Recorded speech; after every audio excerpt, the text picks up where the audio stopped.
Jay Crawford, Adam the Bull, Garrett Bush, Dustin Fox, Jason Lloyd, Tyvis Powell, plus, ba-da-da-da-da, you're loving him, Mikey McNuggets.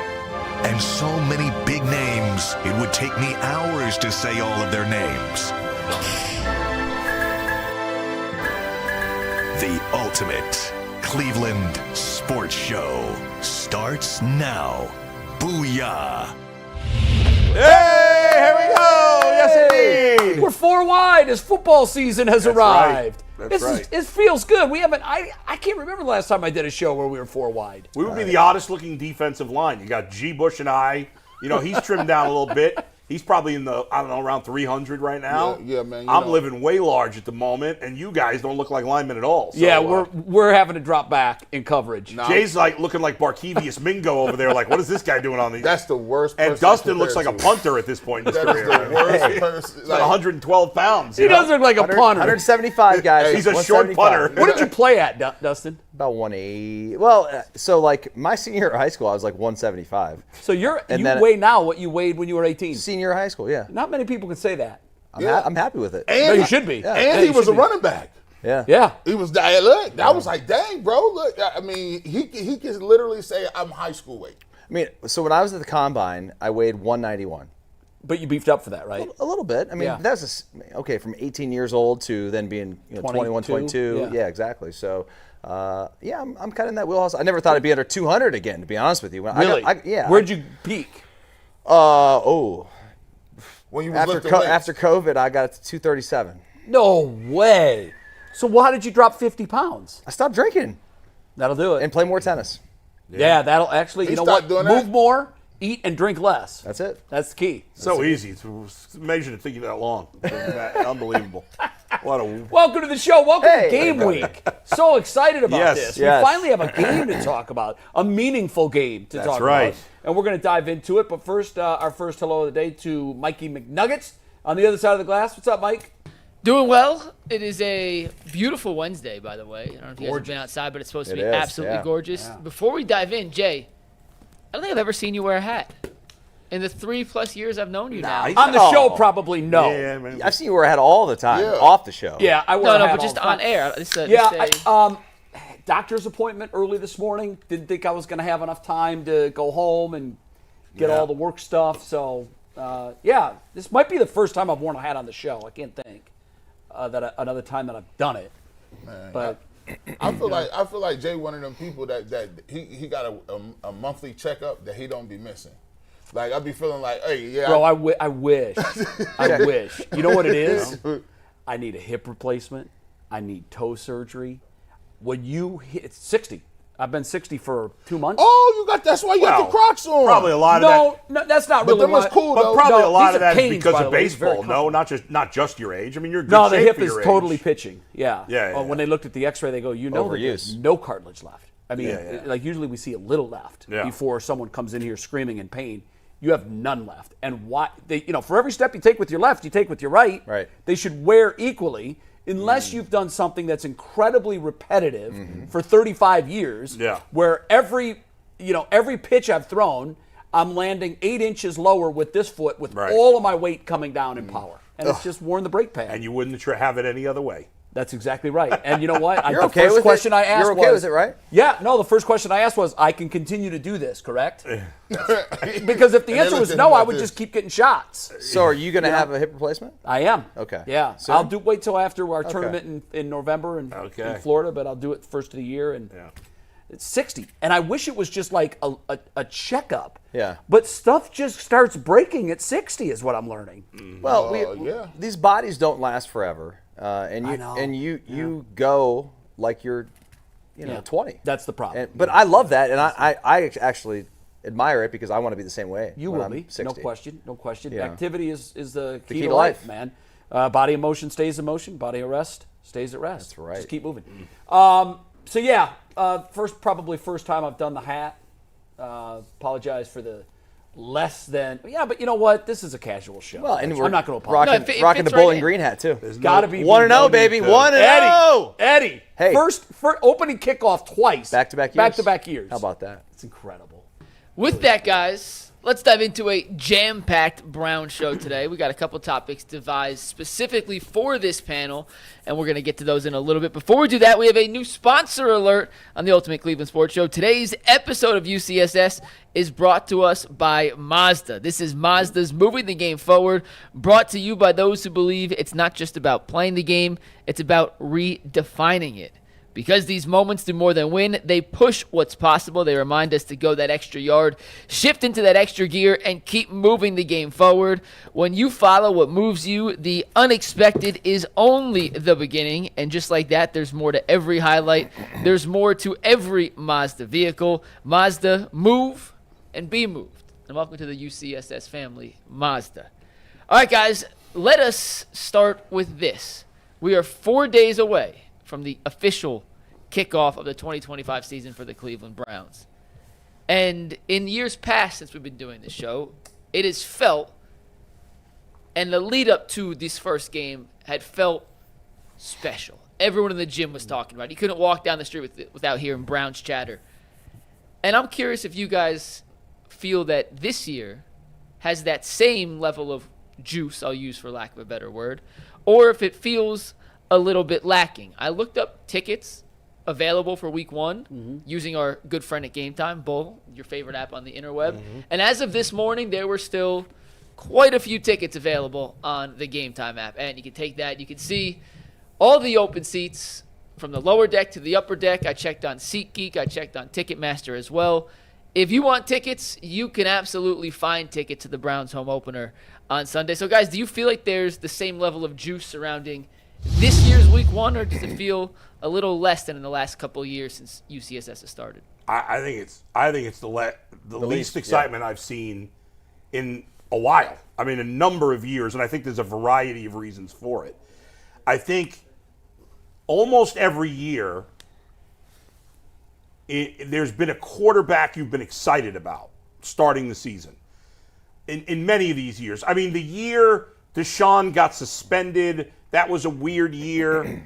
So, you thought maybe the team could. You were still excited because you knew at some point you were going to see Deshaun Watson on the Browns for the first time. And we've had that hope. But this year, your quarterback's 40. The rookies were late draft picks. The team on paper is just not good. You convince yourself anything you want. The team, it's just, and we in the media and the Browns have caused this, have spent the last 6 months telling everybody this year doesn't matter. Yeah. It's next year. Yeah, you're right. And so that is all these things have factored in, guys. I completely agree with you that this season does feel like the least amount of buzz there has been since I've been covering What this about team. going back to 16 when we were, No, there's still was there was more still buzz? For sure. But that's a while ago, though. Yeah. I mean, Yeah, no, I know when you said for a while, but It's for me, basically a I just- decade at that coming off an point. 0-16, I mean, I don't know. 1-15, I wasn't juiced at all. No. I've been doing the media stuff in Cleveland since 2011, so this is almost 15 years Yeah. doing this thing, and there's never been this little buzz for Why? a team. I don't know. I think there's apathy. I think there's some of that, yeah. Maybe. I just think that there's just nobody thinks this team could win the Super Bowl this year. There's not one person, and let's be honest, they can't. No. They literally cannot win the Super Bowl this year, no matter what. So And even last year, it was like, hey, maybe, you never know. no, there's Well, no no, I chance. mean, coming into the season, there was a little bit of hope coming into last You hope, year. okay, maybe Because this we is were the year coming- Watson can turn it around. Or Yeah. Yeah, well, the Watson stuff was obviously a glimmer of hope for a minute, but it was Yeah. more just on paper than it was actually on the Right. field. Right, we hadn't seen There was anything nothing here. tangible that we could put to it. Nope. But now there's nothing this year. I guess our hope was maybe that Shador was going to be a superstar in training camp, and Right. then that sort of fell on its face, right, a little bit, and here we are with Joe Flacco again. And no one expects Joe Flacco to start more than 7 games. So then Right. you're like, okay, well, what is this season all about? Developing these rookie quarterbacks, trying to figure out if they're any good, getting the number 1 pick. I don't know. And now Arch Manning looks like shit. Crap, excuse me. Sorry, excuse my language. Looks like crap. And, that's the deal. Yeah, when the messaging is off. Like we've been talking about it all off season, right? We talked about, okay, you got these quarterbacks. There's a buzz around to see, okay, maybe Dylan Gabriel or Shedeur Sanders are going to get an opportunity to play. Maybe that's what it looks like, right? But we spent the whole offseason talking about Kenny Pickett. And then that was anticlimactic because, believe it or not, there was a lot of people who didn't think Kenny Pickett could play. They move him out. Joe Flacco is back, but, you know, that run he had is 2 years ago, right? So we don't know if he's any good. And I think we don't know. He gives you the best chance to win today, but you don't know if he's going to have the upside to just get you 7, 8, 9 wins like that. And I think the major problem is when people start talking about like, oh, this year is a transition year. Man, when people be covering the team be saying that pours cold water on everything. Ain't nobody trying to hear nothing about no transition year. You can say that right now and it can be cute, but guess what? When it get to be October and you look at the schedule and you playing horrible and you still got 10, 12 weeks left to go and your team ain't no good and you're looking on the field, I think it also has to do with the fact that where the names at? You do got Myles Garrett. He's a defensive player. That's great. You got Denzel Ward. But your number one guy that you was going to hand the ball to and a lot, Quinshawn Judkins, is not even in the building. He don't even got a contract. You're not playing one of the younger two rookies, right? That's more splash than playing a veteran. You really don't have a bell cow person like a Nick Chubb who people would go see just to see what Nick Chubb is going to do. And on top of that, you said that, hey, our quarterback ain't even here. It's next year. We're evaluating guys next year. I mean, you just told us not to care. So people take what you say, and there's the energy around it. It's not enough energy around it. Yeah, I can't remember a time, and I hate to say this, going back to 99. Yeah. 99, weren't we all excited? Yeah, because we got our team back. We'd been on a 3-year drought, and we got our team back. So we knew that expectations were low in 99, but God, I was excited. Sure. I couldn't wait to see orange and brown on my TV screen on Sundays again. And I knew it was going to be awful football. And then the 15, 16, 17 years with the 0-16, the amazing thing was at the end of the year there was drama, and the drama was, can we win a game? Who's going to jump in the lake? Who's going to jump in the lake? Who's going to be paying off these crazy bets? Yeah. But there was a little bit of excitement. I mean, but when I look at the wide receiver group, guys, I've been harping on that all through the offseason and up to now. But now we can really drive that nail because this is what we're going to war with. Right. This is ridiculous. This is an indictment. When you look at the roster of wide receivers on this team right now, I don't know how this even happened.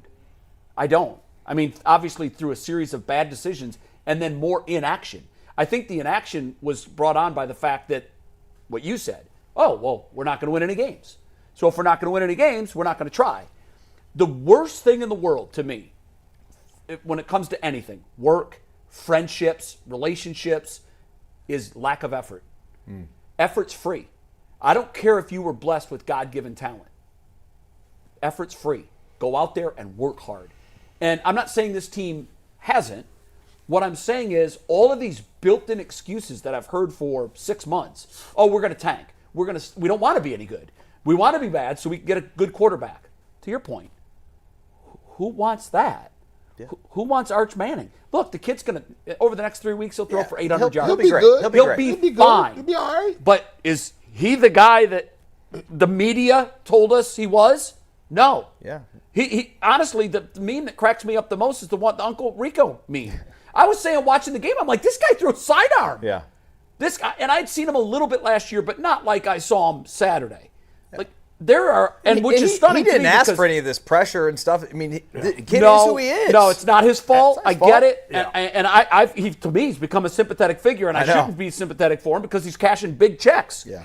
But and by the way, we always talk about when have we anointed someone before they were worthy of being anointed. LeBron James was. Tiger Woods, to an extent, was. Those dudes lived up to the hype, which to me makes them all-time OGs. Yeah. Because what we're seeing from Arch Manning now is, now that they're getting paychecks, they feel more of an obligation to perform. That kid felt the pressure Have Saturday. have you guys seen this before? I can't remember an owner going to personally scout No, somebody. I'm glad you brought that up, G. I haven't seen that either. Have you ever seen Not that I can You know what we're recall. going to see? Guys, this is my fear. Every Saturday, he's going to be on the I'm finding my next quarterback tour. Yeah. That Oh, my God. we should stay hidden. Oh, no, we don't need him more involved. Jimmy, No. Jimmy, the problem here isn't that you haven't been involved enough. The problem here is that you've been too involved. Keep your private jet parked. Stop going to see these college quarterbacks. You're going to muck things up. Sit in your booth and watch the game. Watch the game, and you know what? He was on the field. Trust the people that you pay who are experts in that field. You ran a truck stop. Yeah. A very successful. I don't want truck to stop. defend Jimmy in this situation, but he's Don't. like really good friends with the Mannings. Yeah. That's So like I don't. So? But to your point, you said he's going to scout every quarterback. I think this is a one-off. I don't Why think did he's he? gonna, No. He went to the LSU game to watch the LSU You quarterback. went to Nussmeier's games? Yeah. I'm 99% sure that is accurate, Jay. I haven't seen That I pictures stand of him. corrected. I've been- That I stand corrected. By the way, I know this He's is literally getting. And by the way, if you want to go see the kid, No, okay, my watch bad. him from That's right. your box. Don't Yeah. why do you got to be seen down on the field? I got to see But- this up close. Who's my quarterback? This is a little. Oh my God! Stop it. We've moved a little off topic from what We did. Mike wanted to talk about, but just a final thought on this is that it's going to take a special person to break this quarterback carousel that It's the gonna Browns take Joe have. Burrow.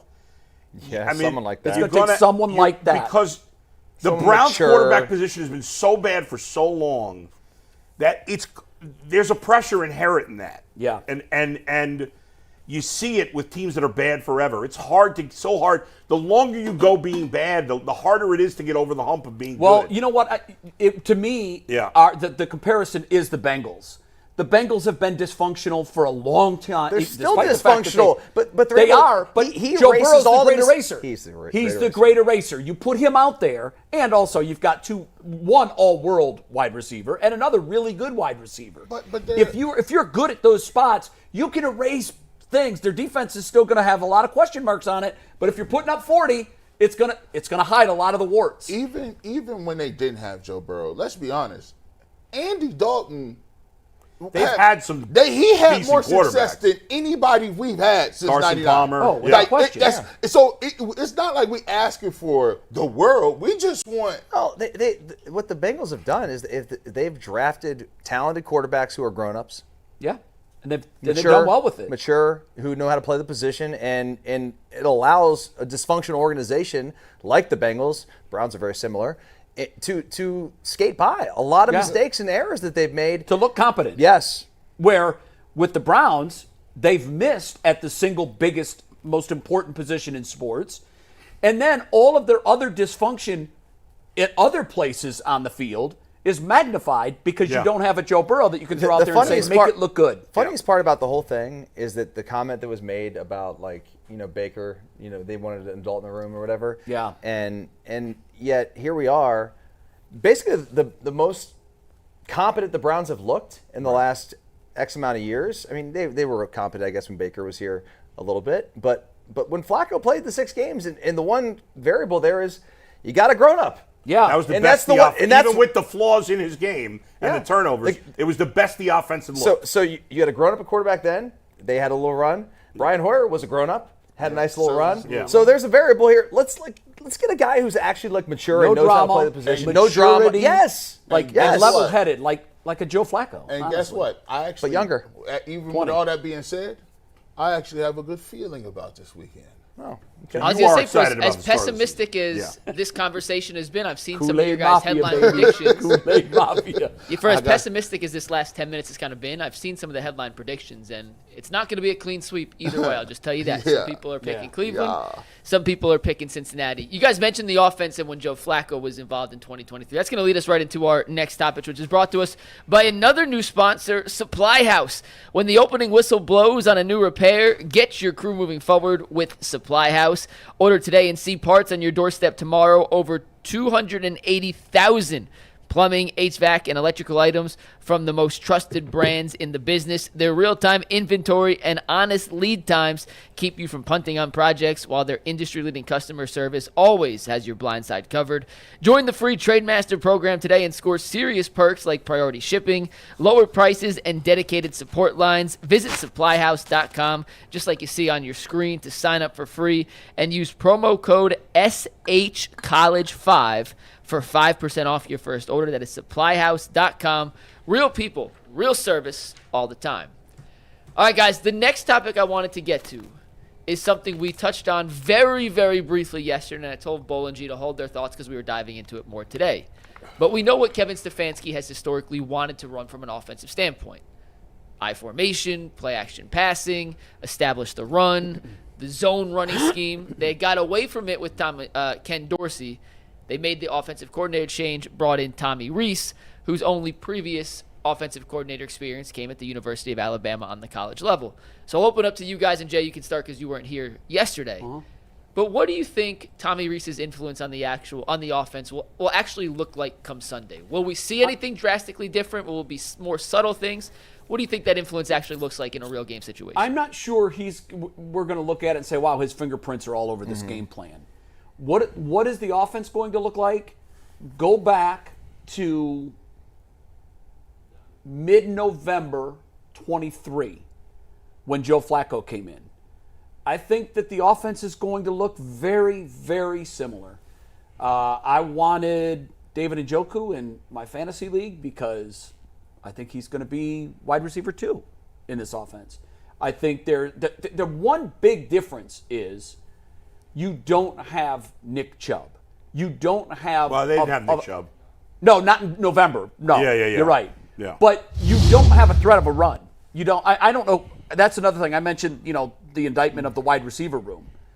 Well, when you couple that with your running back room, like imagine when you're doing a fantasy draft, some teams say, I'm going all in on wide receivers. Other teams say, give me the running backs. Imagine ignoring both. We did the UCSS draft yesterday. The first Browns player taken was Jerry Jeudy with the 80th pick. Are you kidding me? Yeah. He went 80th. Wow. I would have... I didn't even think he should have gone there. I thought he should have gone later. But I thought, well, no, you don't take a tight end that A early. Bengal went first. yeah.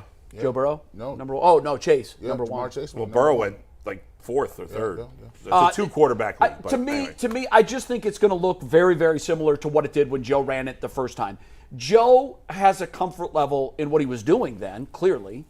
He knows that offense.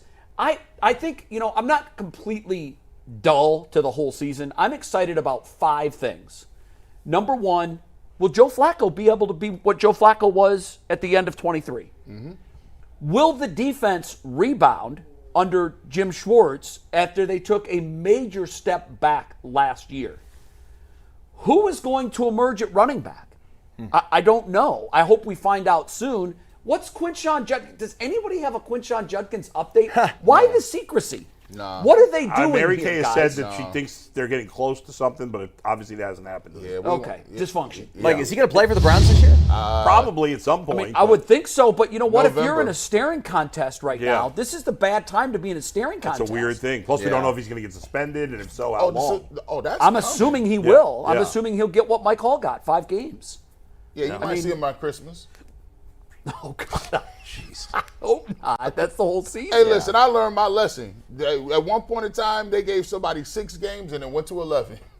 Yeah, no, you're I right. learned my You're lesson. right. I ain't prognosticating. I'm excited to see the rookie quarterbacks at some point. They're going to get to play. But in terms of wow, I'm really excited about this position. I don't have anybody. I got nothing. I think for you're just you. excited about football season being here. Yeah. And that's Yeah. it's our local team. You know, And it is what it is. I mean, you're a fan of that team for a reason, But if whether I they're good or parsed it bad. out, Dustin, my excitement that the NFL is back, for the first time ever, it's more than 50% for the rest of the league. It's always Yes. been Like, are you more 90% excited- Browns, 10% the rest of the league. And then when fantasy came around, Yeah. it was like 60% Browns, 40% the rest of the league. This year, I'm more excited to see some of these other big questions answered around the league. Can the Bengals finally get off to a hot start? Is this a trend for Patrick Mahomes? There's a million questions that I'm really interested in league-wide. But for my team, If I had an apathy meter, I think it would probably be at an all-time low. You should think of it this way.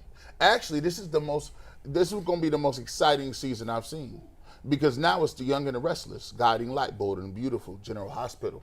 This is a soap opera. I get to find out if Kevin Stefanski, can coach up players in a not optimum situation.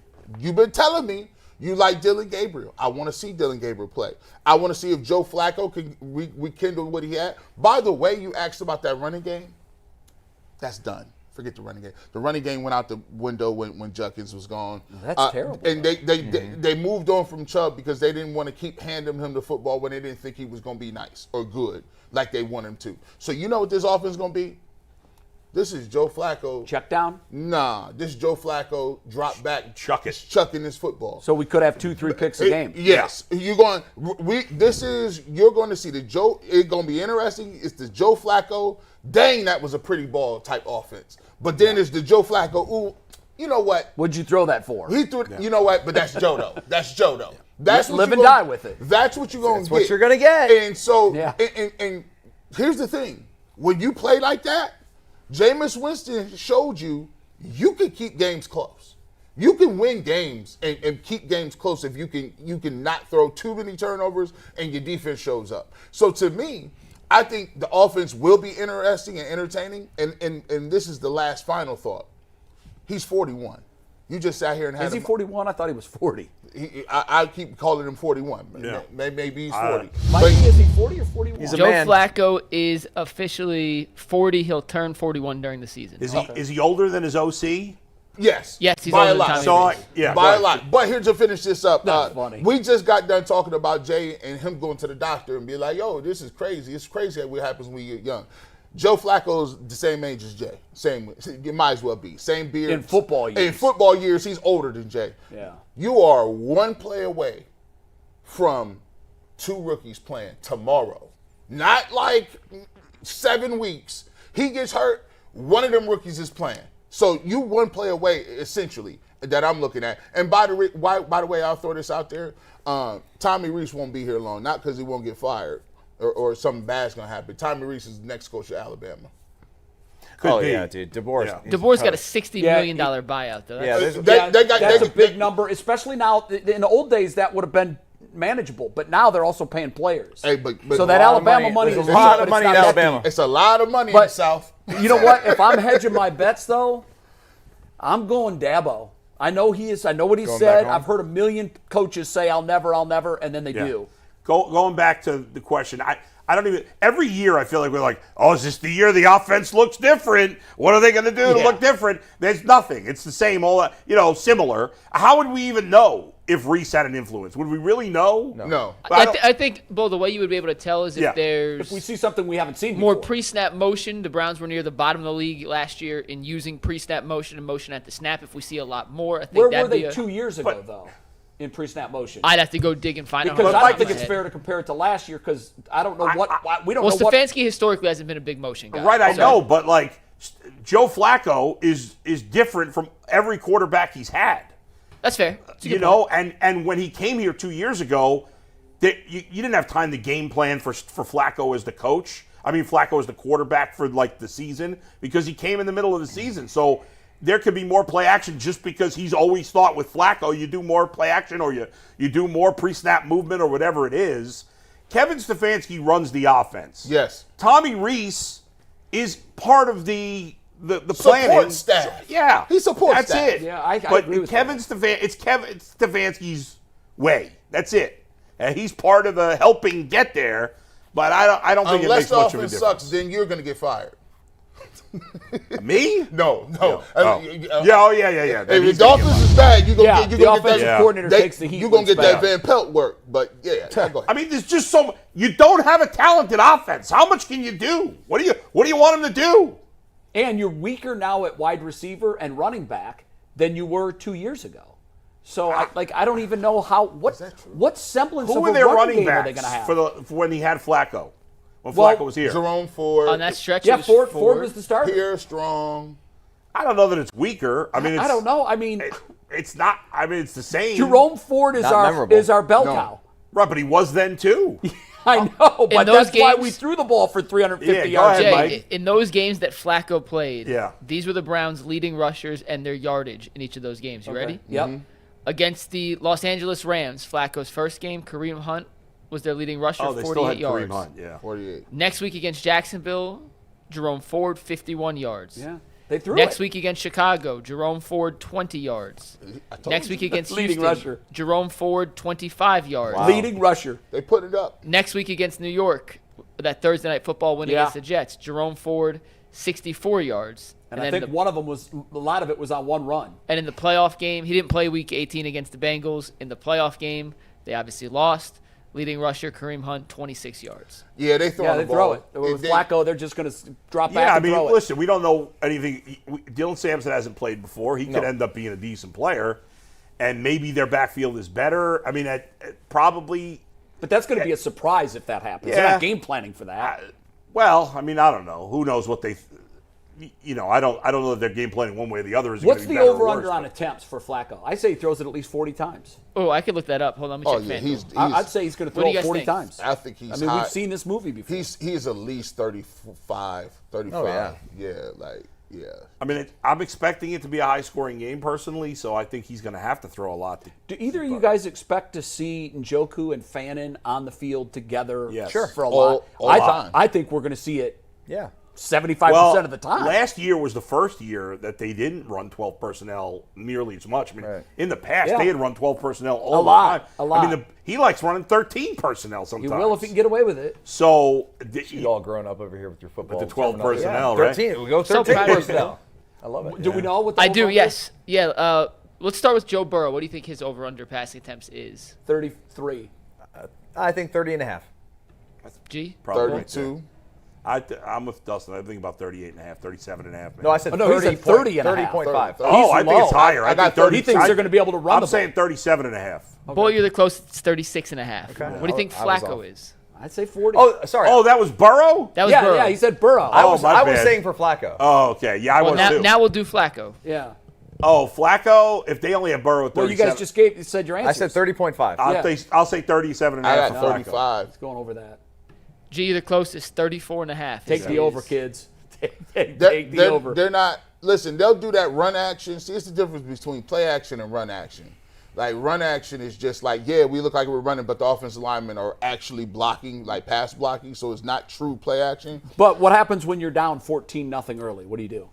They're going to panic throw the and ball. start Here, slinging. but if they're not down 14-0 early, then they're not going to. Yeah, it depends on how the game goes. It also depends on how Flacco, or if he takes care of the ball. Like if he turns the ball over, then all of a sudden the Bengals have short fields and they're up 14-0. Yeah, then it's going to change the game. Right. But if it's a tight ball game, and I said this with Bull yesterday on our podcast, I'm like, I don't think Bull thinks it's going to go over. The only way I think it goes over is if Flacco's a turnover machine. Right, that's true. Because I think that it's just. I mean, last time they played the opener, it was 24-3, and I don't know. We'll see. Yeah, that was bad weather. Fair enough, but I just think a rivalry game, Yeah. week one, it's tough to have them be like That's these true. huge blown up total games. I think it's gonna be closer. I think Kevin Stefanski is a closet pass guy who's masquerading in a run offense. Like Right.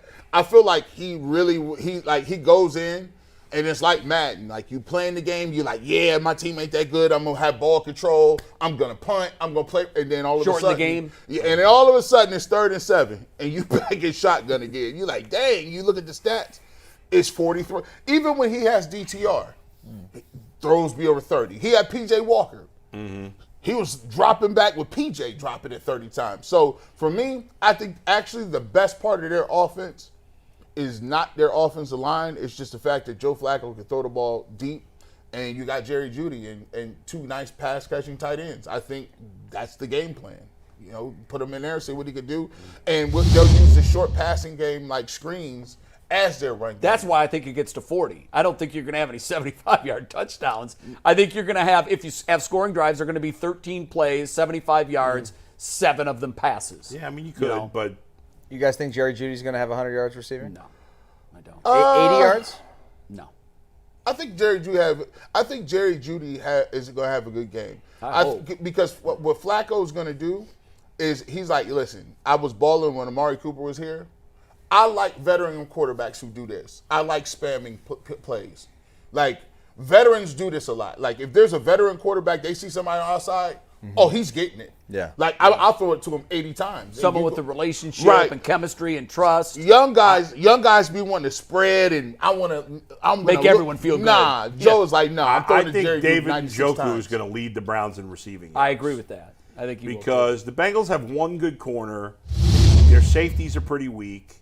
They've not been good against tight ends in general. I think Njoku obviously already has the chemistry with Flacco, way more than Judy does. So I think Judy's gonna have a fine game, but I think Njoku's gonna have a big week one. Harold Fanning Jr.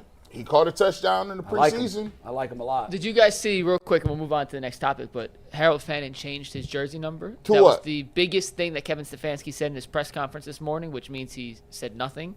But he cut his number from 88 down to 44, the number he wore in college. Thoughts on 44 on a tight end? Good number, bad number? Yeah, Love listen. it. Dallas Clark, baby. I love I like it. 44. 44 looks good. The kid from Penn State. Had it Yeah, last Tyler year. Warren. Yeah, Tyler.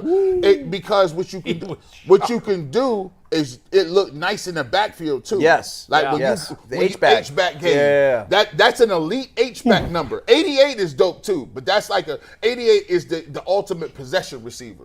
Like, you know what I'm saying? You Yeah, get that it's if Michael you, Irvin, it's Lynn the Irvin. Swann. Yeah. 88 is like, I like 44. I like think it's a 44. great, I like that. great change up. My dad gonna be mad because he ordered the custom Harold Fanning Jr. No. jersey. Oh, did he really? The 88? Yeah, he got the 88, but now it's a Oh, he throwback. cut it in half and have two of them. And now it's a throwback now. That may be worth a call to the pro shop. Right, and, right, listen. Yeah, Look, right. Can I get a new one? They should no, do that. it's a call to G. Bush. Hey, listen, scrap that one. Yeah, give me another one. I need that other one, dog. I'm like, man, this is like kids now. I see how he used to. Yeah, man, remember I bought you them toys when you was younger? Pop's ordering a custom jersey. I respect him for that. Yeah, like Because usually when you get to a certain age, you know, done the with saying is a grown man can't wear a younger person's number and name on their Well, back. But hey, some people rock with it. yeah, they still got, they can't McKinley through and through. So, he had to go get it. I like the what I'm saying? allegiance. Yeah. Other notable things that came out of Kevin Stefanski's press conference, and when I tell you he said nothing, I'm serious. He said nothing today. Mike Hall Jr., the only Browns player not expected to practice, so I doubt he's going to play, even though he's not on the PUP list. May still be a week or two away. He joked that Joe Flacco's 38-yard touchdown run against the Bengals in his first ever NFL game was not on their tape. He said, I don't think our archives go back that far. That Got is a little funny. laugh out of the media contingent. And then Harold Fanning changed his jersey number from 88 to 44. That was what Kevin Stefanski Was he told asked us about? today. I know that this is a He was asked about upstairs Judkins. question, but Judkins. He just gave following the process day by day. We're focused on the guys we have answer. It's Bond playing. What's up? Yes, Bond is. Well, at least he's practicing in line. Yeah, to who knows play. if he He can could be play. inactive. Yeah, Yeah, will he be play. active? We Now, don't know. Dustin, we all know if he comes in, he ain't played all week. Dustin can tell me the 3 routes he's going to run right now. I mean, he's gonna run a slant. He's gonna run a go, and it may have a post in there. And maybe a little skinny post for a shot play. Yeah, or something. He'll be a decoy quite a bit. Yeah, he's going to get some jet motion, but they're going to hand it to I hate jet motion with the zone. Because I'm not falling for it. You're not going to run that the first time. You set that up. But, yeah, he's going to run his 4 routes. I spam him on deep balls, too. Sweet, guys. Let's get to our next topic. It's brought to us by Yahoo Fantasy. Fantasy football is back. You can fire up the group chats, get your draft boards ready, and buckle up for a season filled with breakouts and overreactions. It all goes down on Yahoo Fantasy. If you haven't drafted yet, you got a day to draft before the season officially kicks off. And if you're using any app but Yahoo, you are missing out. To celebrate 28 years of fantasy greatness, Yahoo Fantasy is dropping 28 big new features, giving you more ways to play, more ways to draft, and more ways to win. It all begins on August 4th. Stay tuned and get started by creating or joining a Yahoo Fantasy Football League at yahoofantasy.com/LockedOnNFL. That is yahoofantasy.com/LockedOnNFL. And let's make this fantasy season the best one yet. Guys, the NFL releases its top 100 players list every year in anticipation for the upcoming season. This particular list is voted on by the players. This is a players voting for players. You can't vote for yourself or your teammates, but you can vote for players on the other 31 teams. This is how the top 10 of the NFL top 100 came out this season. Saquon Barkley took the number 1 spot, followed by Lamar Jackson, Josh Allen, Jamar Chase, and Patrick Mahomes to get 1 through 5. 6 through 10 looks like this: Joe Burrow, Derrick Henry, Myles Garrett at number 8. He is the highest-rated defensive player. Justin Jefferson at 9 and reigning DPOY. Pat Surtain at number 10. Bull, you think there really are 7 players in the NFL better than Myles Garrett? I mean, how would you possibly compare a can't. quarterback to a pass rusher to say who's better? I mean, that it's just silly. He's number 1 on defense. Mike was trying to ask this question as if there was some slight here to Myles Garrett. It's like comparing a plumber to a doctor. It's impossible. You can't. What if we did it this way? We're going to have an NFL draft, and now you've got to value defense. However, well, then you factor age too. No, I know. Okay, leave age out of it. Leave age out of it. He's going later than that. He's going later. Than that. Far later than that. Yeah. That's what would have been my. But he would there be any quarterbacks outside the top 10? In the top 10, I think the top 10 picks would be quarterbacks. Yes. Okay. Yeah, for sure. See? For sure. So he's not disrespecting. No, he's right no. where he's supposed to be. Yeah. No. I thought 8 was actually good. The only non-quarterbacks ahead of him are what? Barkley, Derrick Henry, and Jamar Chase. Saquon, Chase. I said Barkley. Yeah, no, I'm just repeating Henry so and people Chase, can see yeah. when you mirror the visuals with the audio. Yeah, I mean everyone that remembers. he's 4th in non-quarterbacks. Yeah, but I mean, all those other guys score touchdowns. right. I mean, He doesn't. Again, just Dustin, It's like I don't understand how Yeah. people don't get this. When you play defensive line, yes, you impact the football game, but bro, quarterbacks touch the rock every snap, man. single Yep. play. A running back can get the ball 20 times a game. That's 20 times if you're a defensive end, you may get 4 plays to really impact the game. And you may have a really good pass rush and have a really good rush. And guess what? Quarterback just throws the ball away or he gets rid of it quickly. And you just like, that was the best rush I've got. Yeah, right. So it's hard to impact the game like that. That's a credit to him that he's that high. to me, I'm looking. If I'm him, I'm like, yeah, I'm the best defensive player in the league. Even the other players said I'm the best defensive player in the league. Yeah. I can't compare it. Comparing to to a running back, a wide receiver, a quarterback. In sheer value added, he's not 8. No. But what it says to me is he's so good at his craft and has so much respect from the people that you really want the respect from. The media, we think whatever. we know, we you don't. want it from the players, sure. Yeah. The fans, most of them think they know, Yeah. and really, the players know what's going on the grass. That's right. And the fact that the players voted him number 8 is a huge testament to how good he is. Who's the next pass rusher on the list, Mike, or the next defensive lineman? Period. Let me pull it up as I'm talking. So I have a second question for you guys as I follow this up. But after 10, that's only the 1 through 10. I want the Michael whole list. Parsons would be up there. T.J. Watt. T.J. Watt. Maybe your guy. Yeah. Maybe. What's his Top name? 20. Crosby. Yeah, Max Crosby. Yeah. T.J. Watt was 11. Chris Jones was 12. Trey Hendrickson was 14. Wow, they really Dexter value these Lawrence, guys. 17. Crosby, 22. Daniil Hunter, I 25. guess Hutchinson's injury took Yeah. him off the list Yep. for now. And Micah Parsons, 36, which is Wow. So the players don't Surprise. respect him as much as some of these other guys. Well, his run stop, I don't know. Probably the run stop. I think a lot of the play. Well, not. It doesn't Well, matter. I think he has a podcast that when you have a podcast, you opinionated. Yeah. It can. He said some weird things about some of the players. I don't know that he's that popular amongst all the players. Him and C.J. Stroud went back and forth a little bit. Yeah. Sometimes if you talk a lot, you're going to be polarizing. Yeah. But he still should be in the top 20. What it says is the players think he's the best defensive player, which we all agree with. But we might be biased.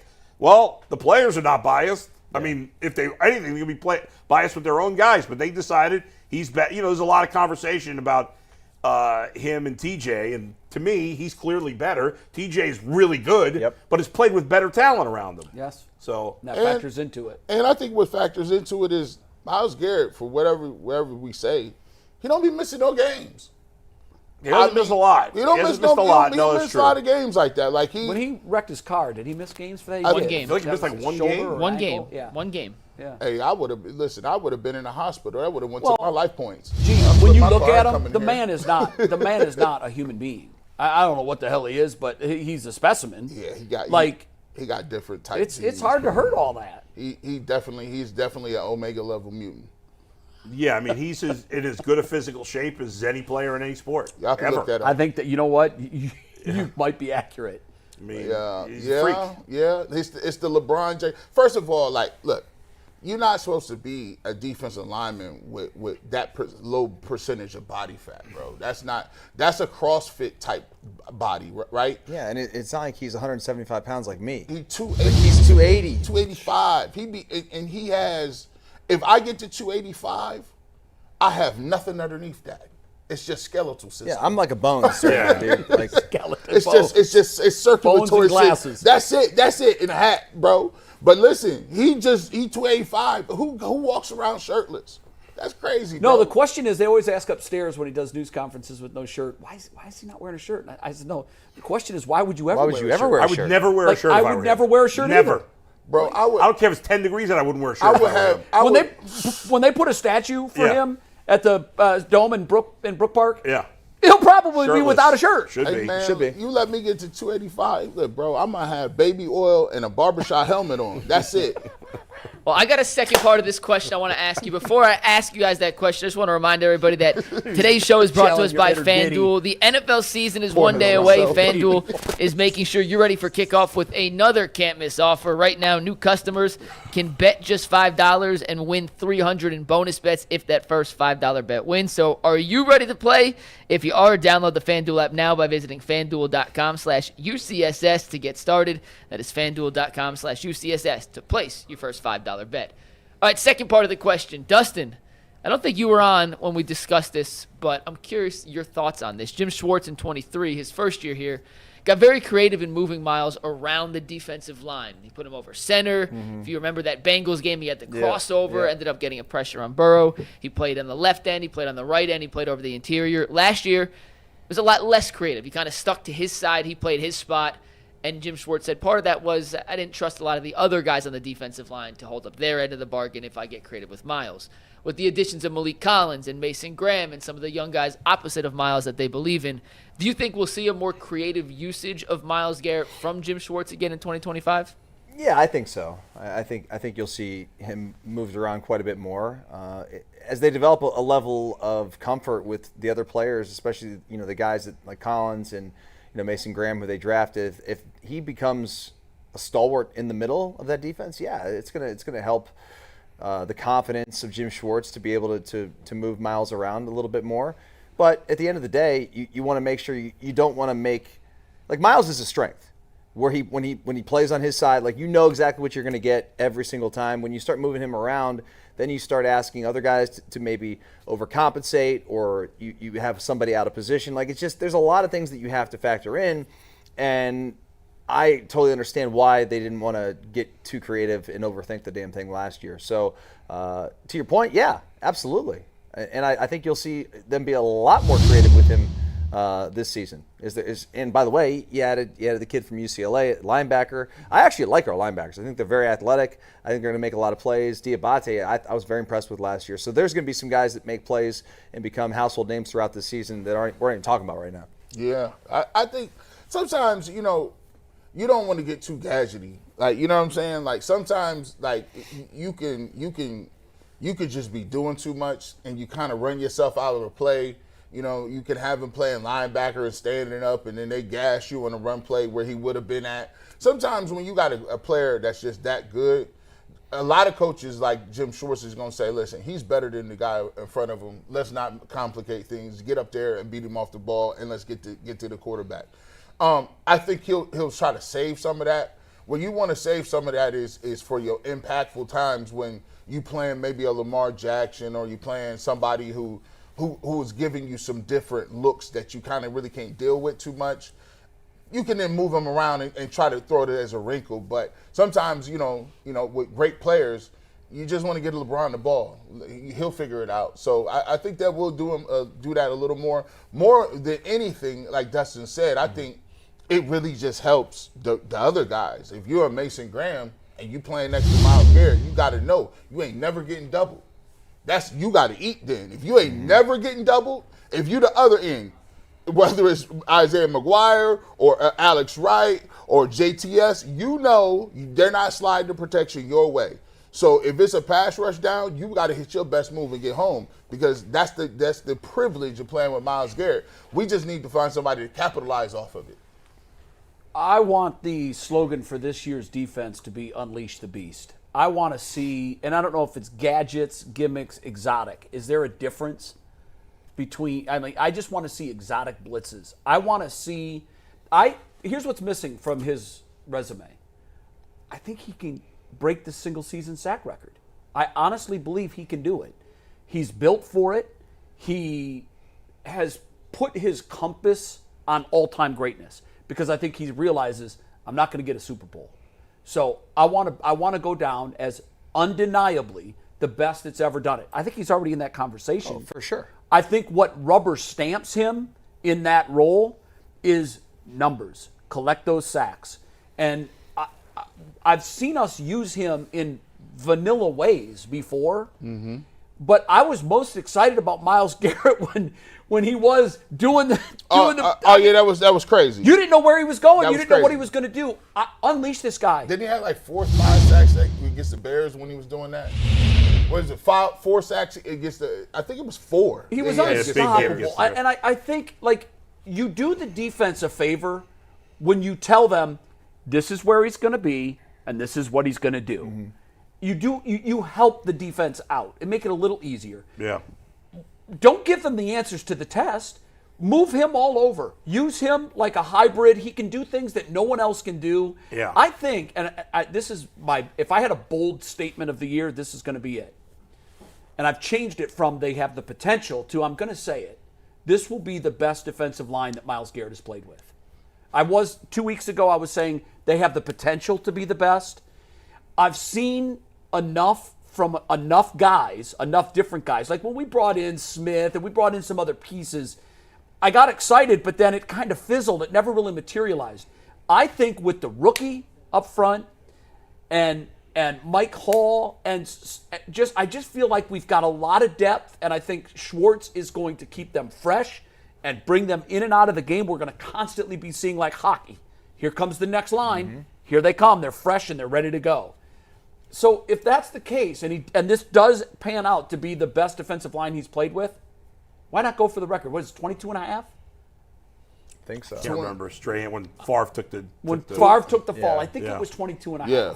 Like, I think that's doable for him. And you got another game. The problem is right, exactly. the G. consistent problem with Myles Garrett. The only thing you can say is that his numbers tail off as the They season do, goes big on. time. We've seen it every year. Yeah. He gets off to a hot start. He gets a lot of sacks in September and October. December, he takes a nap. And then November it tails off, and Yep. then December, he gets worn down. I think part of that is the team's usually bad, and then you have more injuries. The team around him gets worse.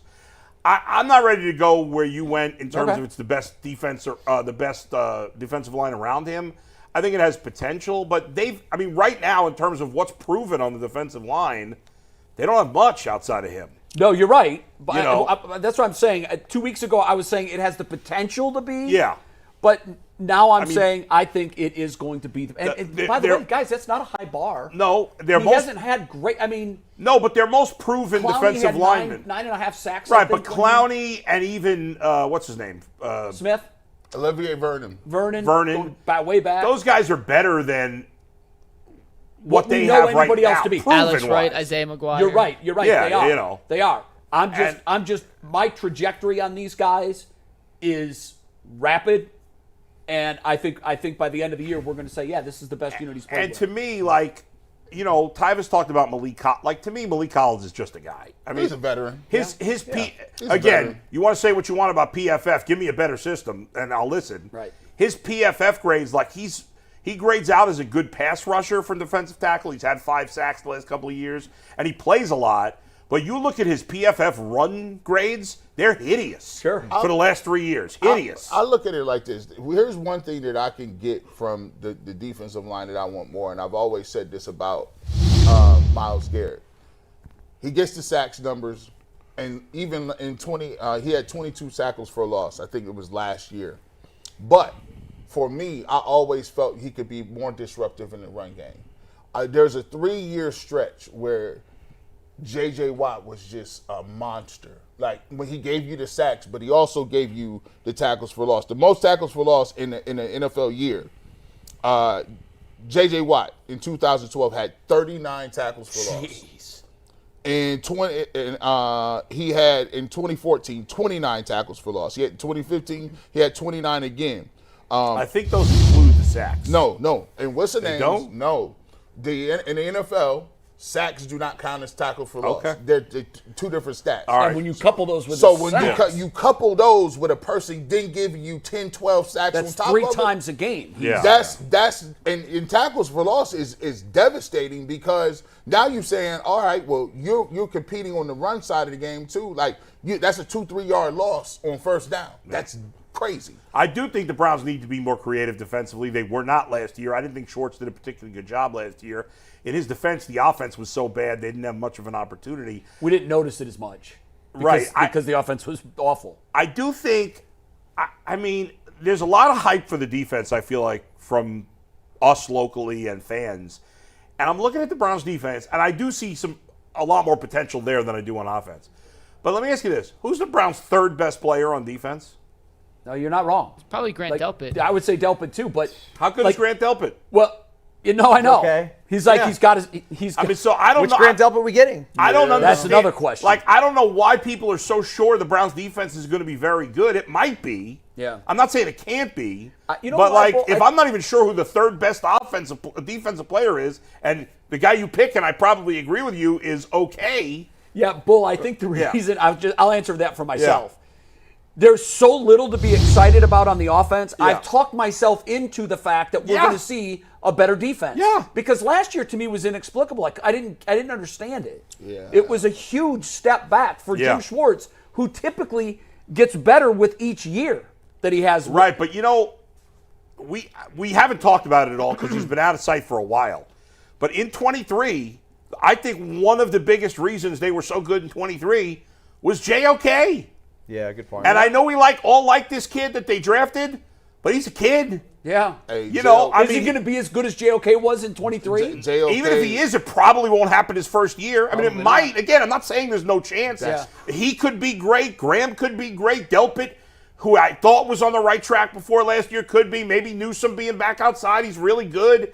Maybe one of these other defensive ends finally develops and stays healthy. I think there's potential for the Browns defense to be very good, but I don't think it's a sure thing. There's a lot of people. I don't think it's a sure thing yeah. by any stretch. That year, you had Greg Newsome, who was a starting level corner, play inside. So that means you were really good in your 3-corner rotation. Mark Emerson was long. He had length. Had a great year Great that year. year that year he Yeah. came on. And then JOK, I'm telling you, like when the Great light point by bulb you, Adam. when the light bulb came on, he was doing stuff you couldn't block him. Nope. He would run around people and be in the backfield, and before you know it, people was just that hurt when losing him set the Browns back 3-4 years, because Yes. he had the ability to be one of the best linebackers and overall playmakers in the entire game, and he's just gone just like that. Yeah. No, that's a great point. Listen, the defensive front is solid. We know it's going to be really good. This defense will be as good as the secondary holds up. Yeah. I mean, if the secondary holds up and they start getting some turnovers and things like that, then it's going to be a good year. But if great points by both of you guys. Your points about having Newsome on the inside. Well, no, he's on the outside now. We don't have Martin Emerson. I know Martin Emerson is to some people an average corner, but he's a corner that I think he starts for this team, and Jim Schwartz likes him. So I don't know, man. We got a fragile secondary. Yeah, and even, maybe this is not a big deal, and I'm drawing a blank on his name. Who was the veteran safety they had from Philly who was here a couple of years? Rodney McLeod. I know he wasn't really good at this point, but in that 23 team, he played a role. He was good. They don't have He that scored guy. a lot of touchdowns last year. He was one of their leading offensive players. That's messed up. They don't All have right, a guy. guys, we got our guest in the queue. Somebody do a read. We'll bring in our first guest of the day. And Ross Tucker is brought to us by Mazda, brought to you by those who believe it's not just about playing the game, it's about redefining it, because these moments do more than just win. They push what's possible. They remind us to go that extra yard, shift into that extra gear, and keep moving the game forward. When you follow what moves you, the unexpected is only the beginning. And just like that, there's more to every highlight. There's more to every Mazda vehicle. Mazda, move and be moved, an official sponsor of the Ultimate Cleveland Sports Show. And with that, let's welcome in Ross Tucker to the show, a new every other weekly contributor to UCSS. Ross, how you doing today, my friend? I am doing awesome, man. You guys sure you need me? You already got 4 studs there. You're bringing me out like I'm the 5th wheel. No, we trust me. We need you because I think much of our comments the viewers have heard over and over again. When you're talking about this 2 hours a day, the ideas that tend to run a little thin and get a little stale. I want to start by asking you this. We've talked ourselves into the fact that this defense could be okay, could be even better than okay, based on the fact that Myles is Myles. And, we all like the draft. We like the young kids that they've added to it. How do you see this defense holding up? They took a big step back last year. Yeah, that surprised me a little bit. I heard you guys talking. It's such a shame about JOK. Because the way I looked at it is I really felt like they had difference-making guys at all 3 levels, and you are really, cooking with gas when that's the case, right? I mean, when you have Myles Garrett, who still is obviously arguably the best defensive player in the league, and then JOK at the next level, and then Denzel Ward on the back end, you can see why, Schwartz is able to do a lot of things with that group. They pretty clearly have been lacking that interior rusher. So I'm super curious to see what out of not only Mason Graham, but Mike Hall Jr. whenever he plays, because that's a huge component of Schwartz's defense is having those guys, as you guys know, being able to get pressure with just bringing 4.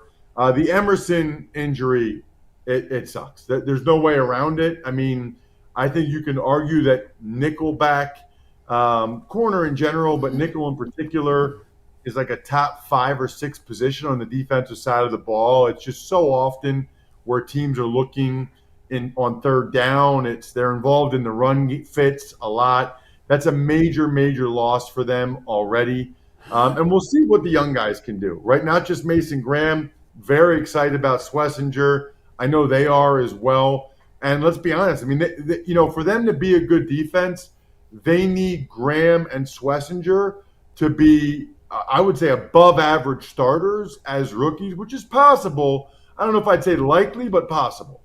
Yeah, how hard is that? Like how, in terms of like, in the league, it's much easier to be great as a rookie running back than it is as a rookie quarterback. So on defense, how hard at defensive tackle and linebacker, how hard is that transition? It's really weird because there are guys. I remember, Adam, like I love going against rookies, right? Like they typically didn't process as quickly. They weren't as good at getting off of blocks. I felt like I could mess with them mentally, jump set them, change things up, and they were thinking a lot. But then there's guys like Ndamukong Suh, who Jim Schwartz had in Detroit, or a guy he had, in Tennessee, Javon Curse.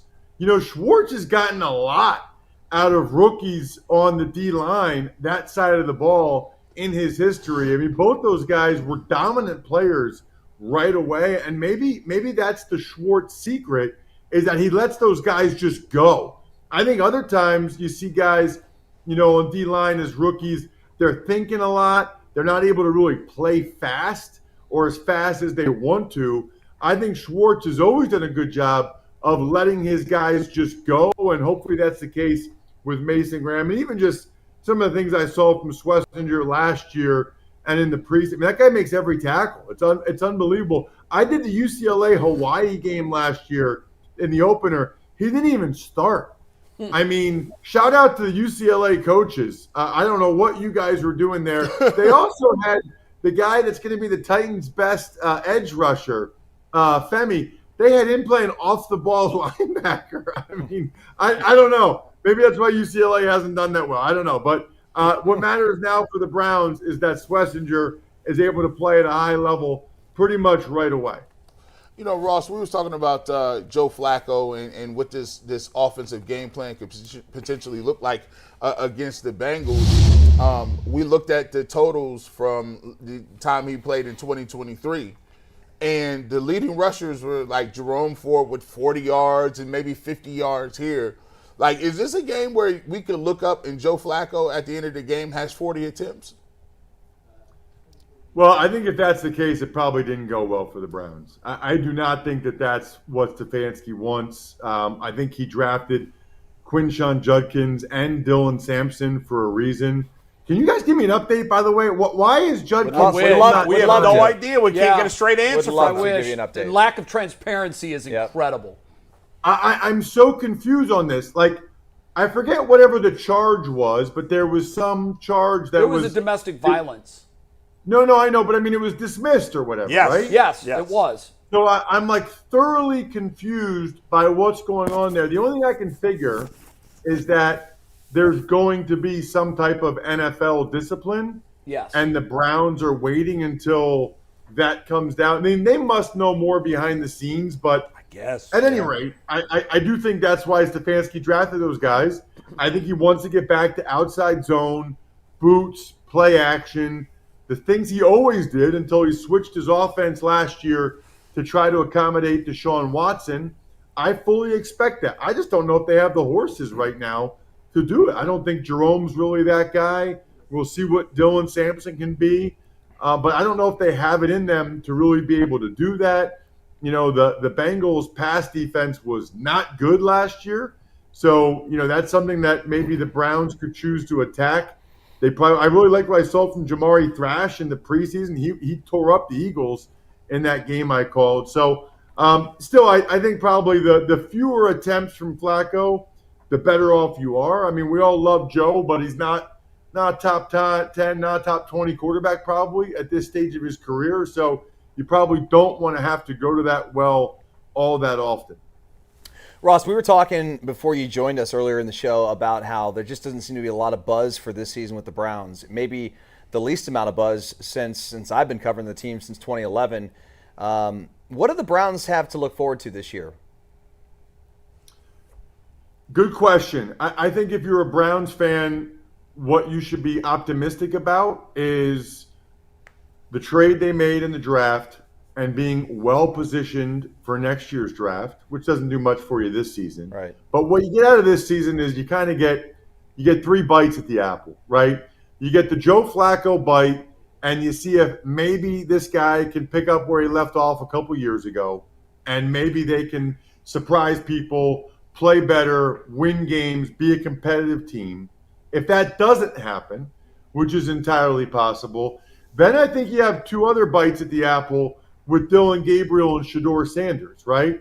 And I think that, you know, it's always exciting when you have a rookie quarterback and the unknown of that, of what they can be, because we don't know.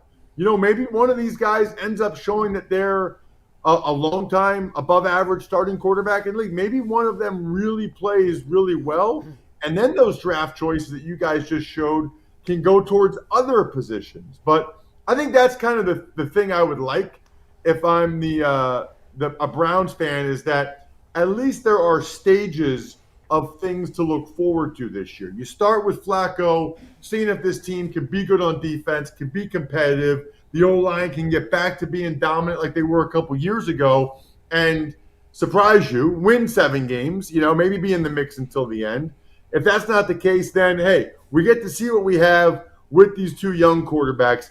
Either they're good, and that's awesome, we have the next franchise guy, or they're bad, and we're going to draft really high and hopefully get, you know, the answer for the next 15 years here that we've been looking for. Ross, before you came on, we were talking about Myles Garrett and how Jim Schwartz in 23 used him in a really creative way, moved him around the line of scrimmage, lined him up over center, over guards. Last year, he kind of stuck him more in one place and said, I don't trust the other guys on the line. I need Myles where I need him most. You played offensive line at the highest of levels. How much more difficult is it to prepare for a player like Myles when you're not quite certain where he's going to line up on a play-to-play basis? Well, there's a couple schools of thought on that. By the way, if I ever played and a guy did a crossover dribble and beat me for a sack, that would be it. I would quit immediately. Like, what are we even doing here that this guy's doing crossover dribbles on a football field? I mean, it was bad enough that I couldn't cover those guys in high school hoops. Now they're doing these moves to me in pro football at 280 pounds or whatever Myles weighs. So there's two schools of thoughts on that, right? You know, it's interesting. I like moving guys around in the sense that you don't know where they are. And so they can hopefully try to get more favorable matchups. The flip side of that is, you know who's done that a lot the last couple of years? Micah Parsons with the Cowboys. And I feel like there's a bunch of plays where they'll run these stunts or these blitzes with Micah. And all that really does is get 2 or 3 offensive linemen involved. And so then you've got 3 guys with eyes on Micah. They know he's doing something, right? So they're all looking, and he runs some blitz or some stunt, and they just eat him up. There's part of me that, you know, and Micah's from right down the street here in Harrisburg, Pennsylvania. I saw his 3rd high school game ever. I texted Penn State, I'm like, yeah, you might want to check this kid out. He's pretty good. But my point is, there are times where I've watched the Cowboys and been like, just let him rush over the guy. You know what I mean? Like, the tackle can't block him. Just let him rush over. And if they want to chip or they want to slide that way, then the other guys have to win. I feel like at times, if you move the guys around too much, you almost take away what they do best, which is if you're Myles Garrett, he should be able to win any one-on-one he gets, which means the offense should have to double team him some way, shape, or form. The other guys have to win. The other guys have to be able to win pure one-on-ones that they know they're getting before the snap. Ross, I want to get back to the quarterbacks here for a minute because you talked about, you know, the rookies getting their opportunity. And I know you do the film breakdowns. It's always great when you do the film breakdowns with Greg Cosell. And just for our audience, talk to us about, forget all the nonsense and all the craziness from fans. What do you see with Dillon Gabriel? What do you see with Shedeur Sanders in terms of either of them having potential to be a quality starting quarterback in the league? Right. So Dillon Gabriel, to me, he reminds me a lot of Tua Tagovailoa, like a lot. Now, I think he's probably a little bit smaller, probably not quite as accurate, probably not quite. He's like almost like a poor man's Tua Tagovailoa, but he is more mobile than Tua, you know, which Tua does not have. But he is a timing and rhythm player. And Greg Cosell, you can see this clip up on social media at Ross Tucker NFL or at Ross Tucker Pod, but you know, there's a reason why the Browns took him in the 3rd round, right? Like Kevin Stefanski wants a timing and rhythm quarterback who's going to operate his offense in the timing that he wants it to, right? Like on time, get the ball out in the short game, you know, show the mobility on the bootlegs. It's unique that he can roll left as the lefty, right? And obviously he's got that good mobility. So I think in the right system, Dillon Gabriel would not be right for everybody. But I think in the right system, he absolutely can be a starting quarterback. You know, there's been a number of years now where Tua has been top half of the league, arguably top 10. If he can be that, I think Dillon Gabriel can be a starting quarterback in the NFL. Shedeur Sanders, what I like about him is he's got really good spatial awareness. He just has a really good feel for plays as they unfold. I think he's accurate. You know, I think he's more athletic than I thought. That run against the Panthers, I think it was, preseason week 1, that jumped out to me. The issue with him is just the way he holds the football. And I have a saying, you know, it's quarterbacks that get sacked a lot get sacked a lot. And by that I mean, like, they either don't have that internal clock, they've decided that that's an acceptable result to a play. We can have a long conversation. Caleb Williams for the Bears is the same way. You know, Caleb Williams got sacked a ton at USC. I don't care if USC had the greatest offensive line or not. There's no way you should be getting sacked that much in college. like Caleb Williams was and like Shedeur Sanders was. And so that's very concerning to me because it's not like they're going to get sacked less in the NFL, right? I mean, college, they have more time to prepare, see a guy coming. They're probably a little more athletic compared to some of those guys. So that's the big knock to me on Shedeur Sanders is for whatever reason, he eats the ball and takes way too many. He watches himself get sacked sometimes, which is a huge pet peeve that he doesn't have that natural instinct. Okay, this guy got beat. He's 3 yards away from me. I'm going to get rid of it. I don't know what he's doing sometimes on some of those sacks he takes, but as an offensive lineman, that is maddening. Like that's a good way to get those guys to turn on you.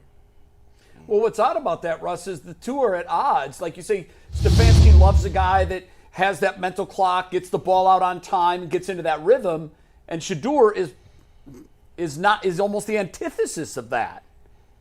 Right, and what does that tell you, Jay? That tells you that Stefanski loved Dylan Gabriel, drafted him for a reason. They obviously could have taken Shedeur then. They took Dylan Gabriel. They like him more. They wanted him more. I believe that the Shedeur pick was more of an Andrew Berry decision because Andrew Berry looked at Shedeur at that point as a distressed asset, right? As an undervalued asset that he was. And by the way, he wasn't the only team. I think there were a lot of people that thought the Eagles were going to draft Shedeur on day 3.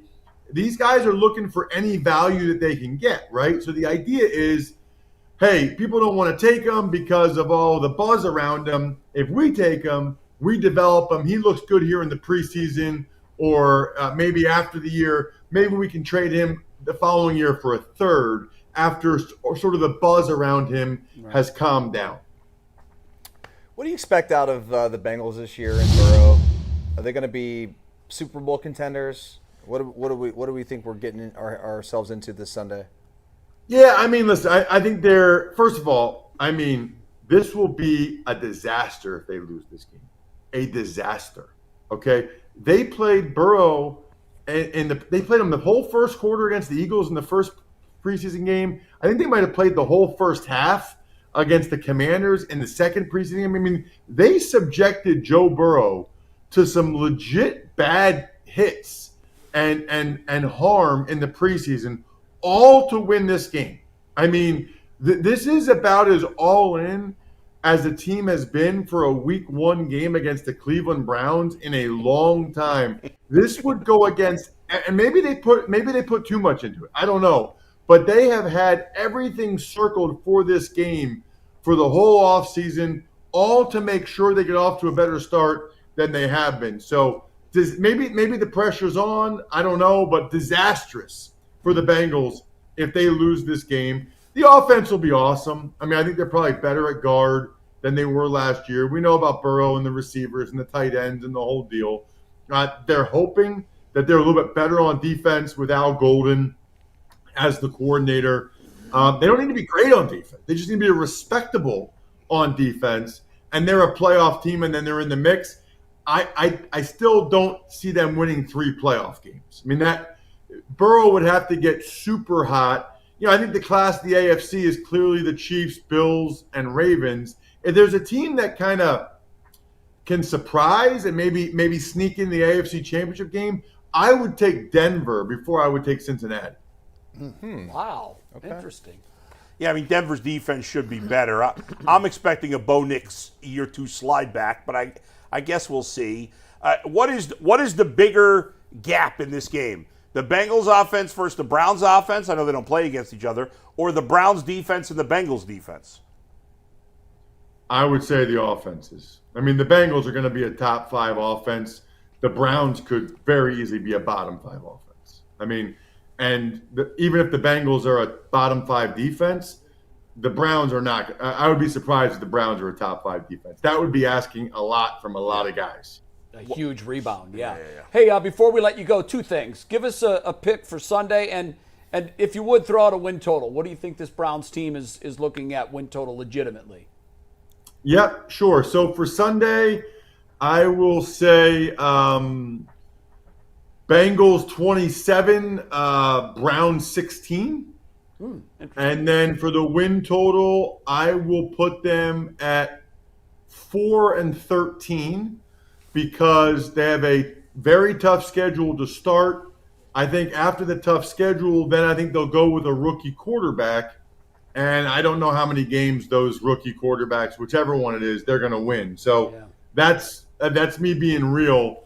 I would say 4-13. By the way, next week, I know I'm not on with you guys because it's every other week, but next week, week 2, I will be in the CBS booth for the Browns and the Ravens. So you all will have to watch me on TV next week. I was doing up for you guys last year. Last year was the Jameis Winston game where they beat the Ravens. So maybe I'll be good look for the Browns again. This time it's in Baltimore. Yeah. It's just about an hour down the road for me, actually, not in Cleveland. But I will be calling the Browns game next week. Very, very excited about that. Nice. Thanks, Ross. Yeah. We appreciate it. Russ, as we say goodbye, what I most love about Russ is 27-16, he knows this Browns team. He threw in the missed extra point. Yeah. He knows or 3 field Browns goals. team. Or 3 field goals. No, I was thinking 3 field goals, but that's okay. I got your back, Ross. Don't worry. I won't let Jay slander your name like that. Thanks, Ross. I'm going with the missed extra point. Yeah. Thanks, Appreciate Russ. it. Later, dude. All right, see you guys. Awesome. Ross, he said game 2, Ravens, Browns. Yep.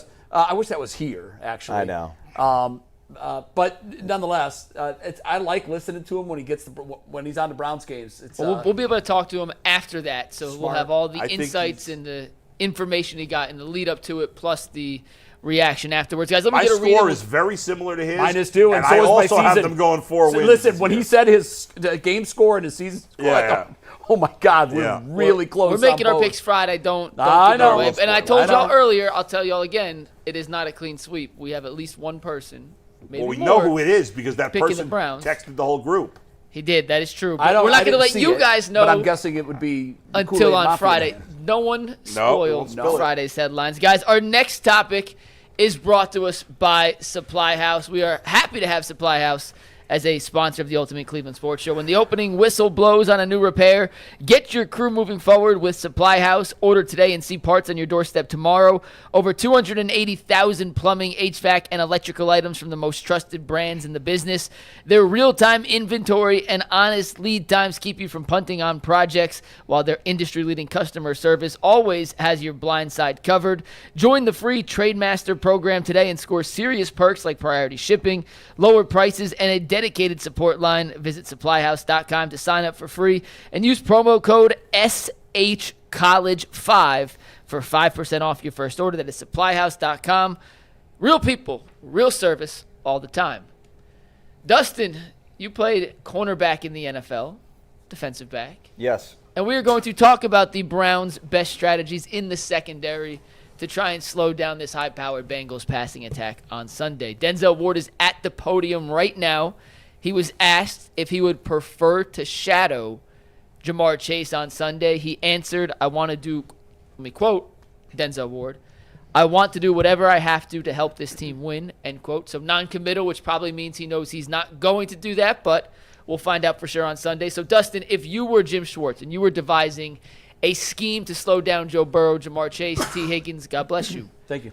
What is the Browns' best strategy from a coverage standpoint and a secondary standpoint to try and keep this Bengals passing attack at bay? I mean, it's always interesting when you want to shadow a corner on a wide receiver because you're not always playing man-to-man coverage every snap that you play. You know, not every down is man-to-man. So, like, for instance, there were times at Ohio State where Chris Gamble, who played opposite me, would shadow, let's say, Braylon Edwards at Michigan, which thank God I didn't have to shadow Braylon Edwards.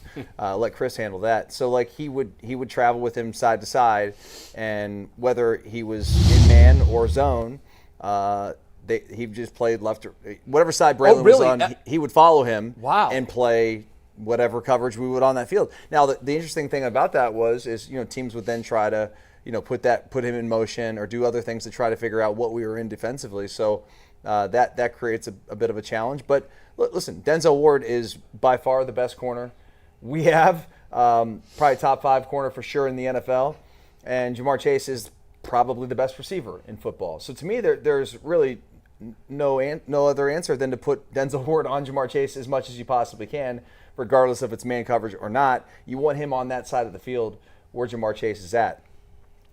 Does it put the defense in a tough spot? Maybe.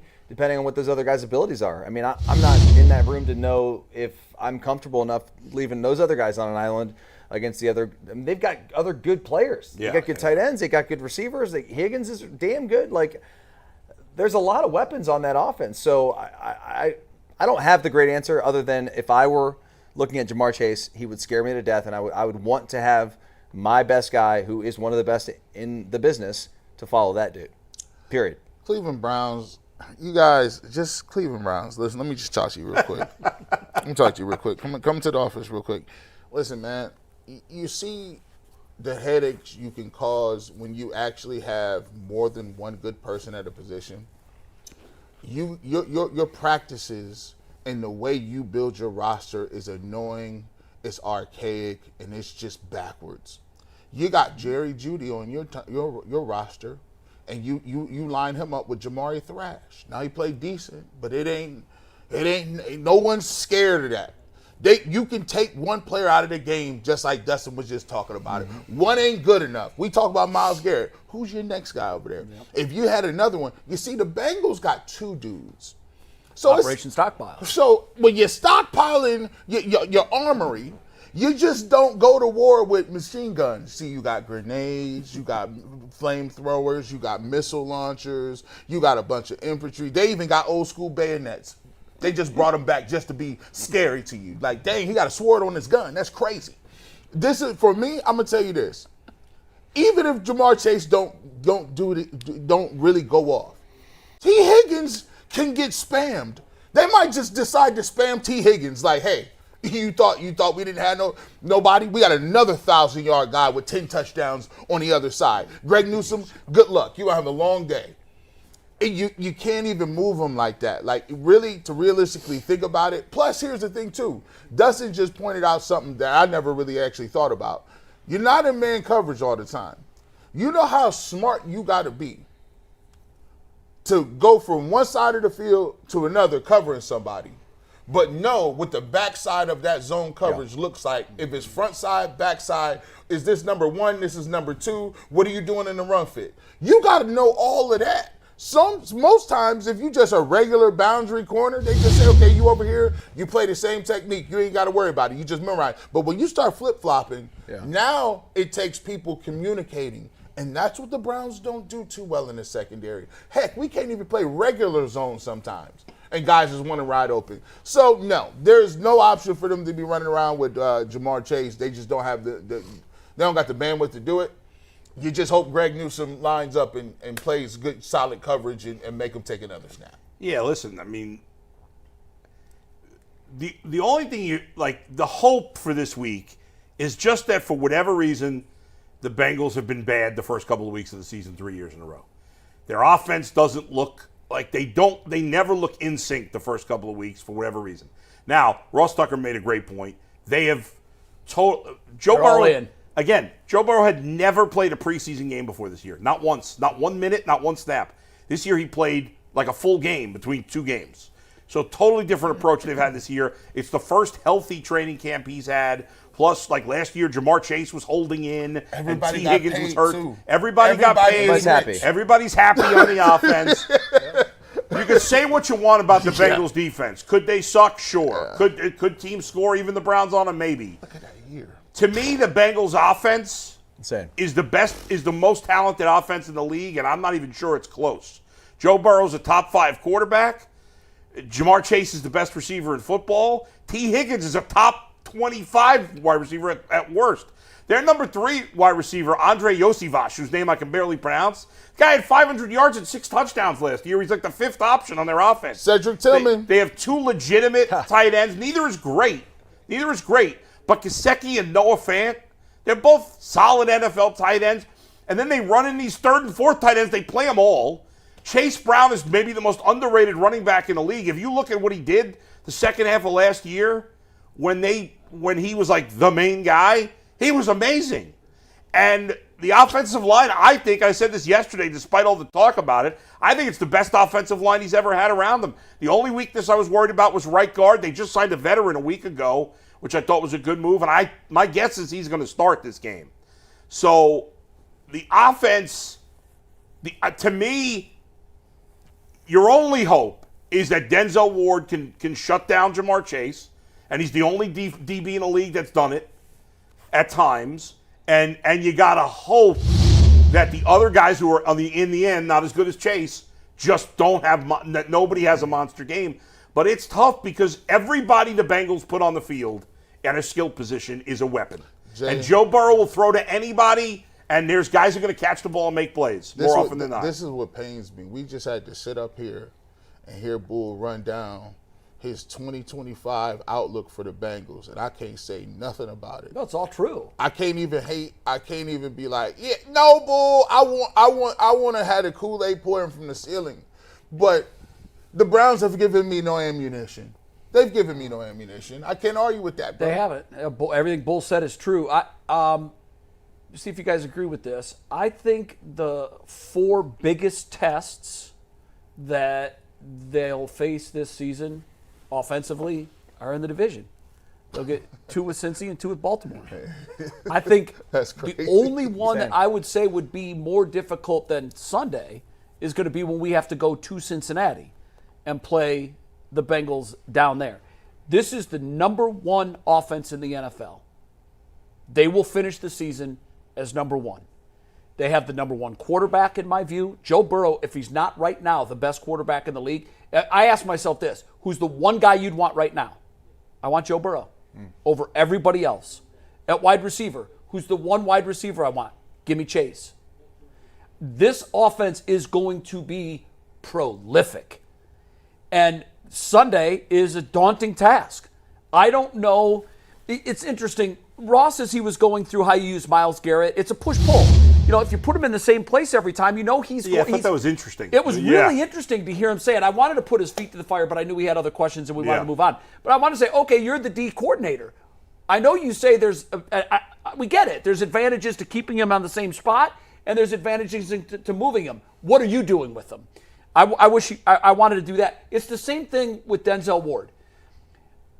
If you decide that he's going to, a la Gamble's going to lock him up every play, there's difficulty in that, as you said, because everybody's assignment is constantly changing, and everybody needs to be way buttoned in and communication. Yeah. That's been our weakness. That's not our There's thing. been plays where everybody's looking around like, Who's that guy? I don't have him. I thought you had him. Guy's wide open, 30 yards, nobody with anywhere near him. If a team has the ability to do that to a defense, it's the Bengals to the Browns. Every guy's a weapon. Every guy can hurt you. So it's a pick your poison. If you want to try to take Chase out of the game, which I don't think you're going to do, not completely. Even if Denzel, and here's what I'm saying. Ward is a top 5 corner in my eye. Chase is number 1 at wide receiver and getting better. I think this year's going to be his best year yet if he stays healthy. So advantage Bengals. Which is hard to say because he won the Triple Crown. I know he did, which almost never happens. Yeah. But he just was clearly the number 1. Yeah. And take into account, Bull, you know this as well as anyone. They looked anemic the first half of the season, particularly especially the first quarter. The first quarter of the season. And I think, to Ross's point, they missed the playoffs for one reason. They stubbed their toe coming out of the gate. Yep. I think the offseason was built on one premise. September 5th, or whatever the date is, 7th, we're going to be ready to go. We're going to play that like it's week 17 because they all count the same. And I think what we saw in the preseason, Joe Burrow doesn't play in the preseason. I think this is an absolute, and Russ is right. If they lose, disastrous for the Bengals. Yeah. Absolutely. Oh, even yeah. though it's a road divisional, Yeah. it is still a disaster because it's a team they should boat race.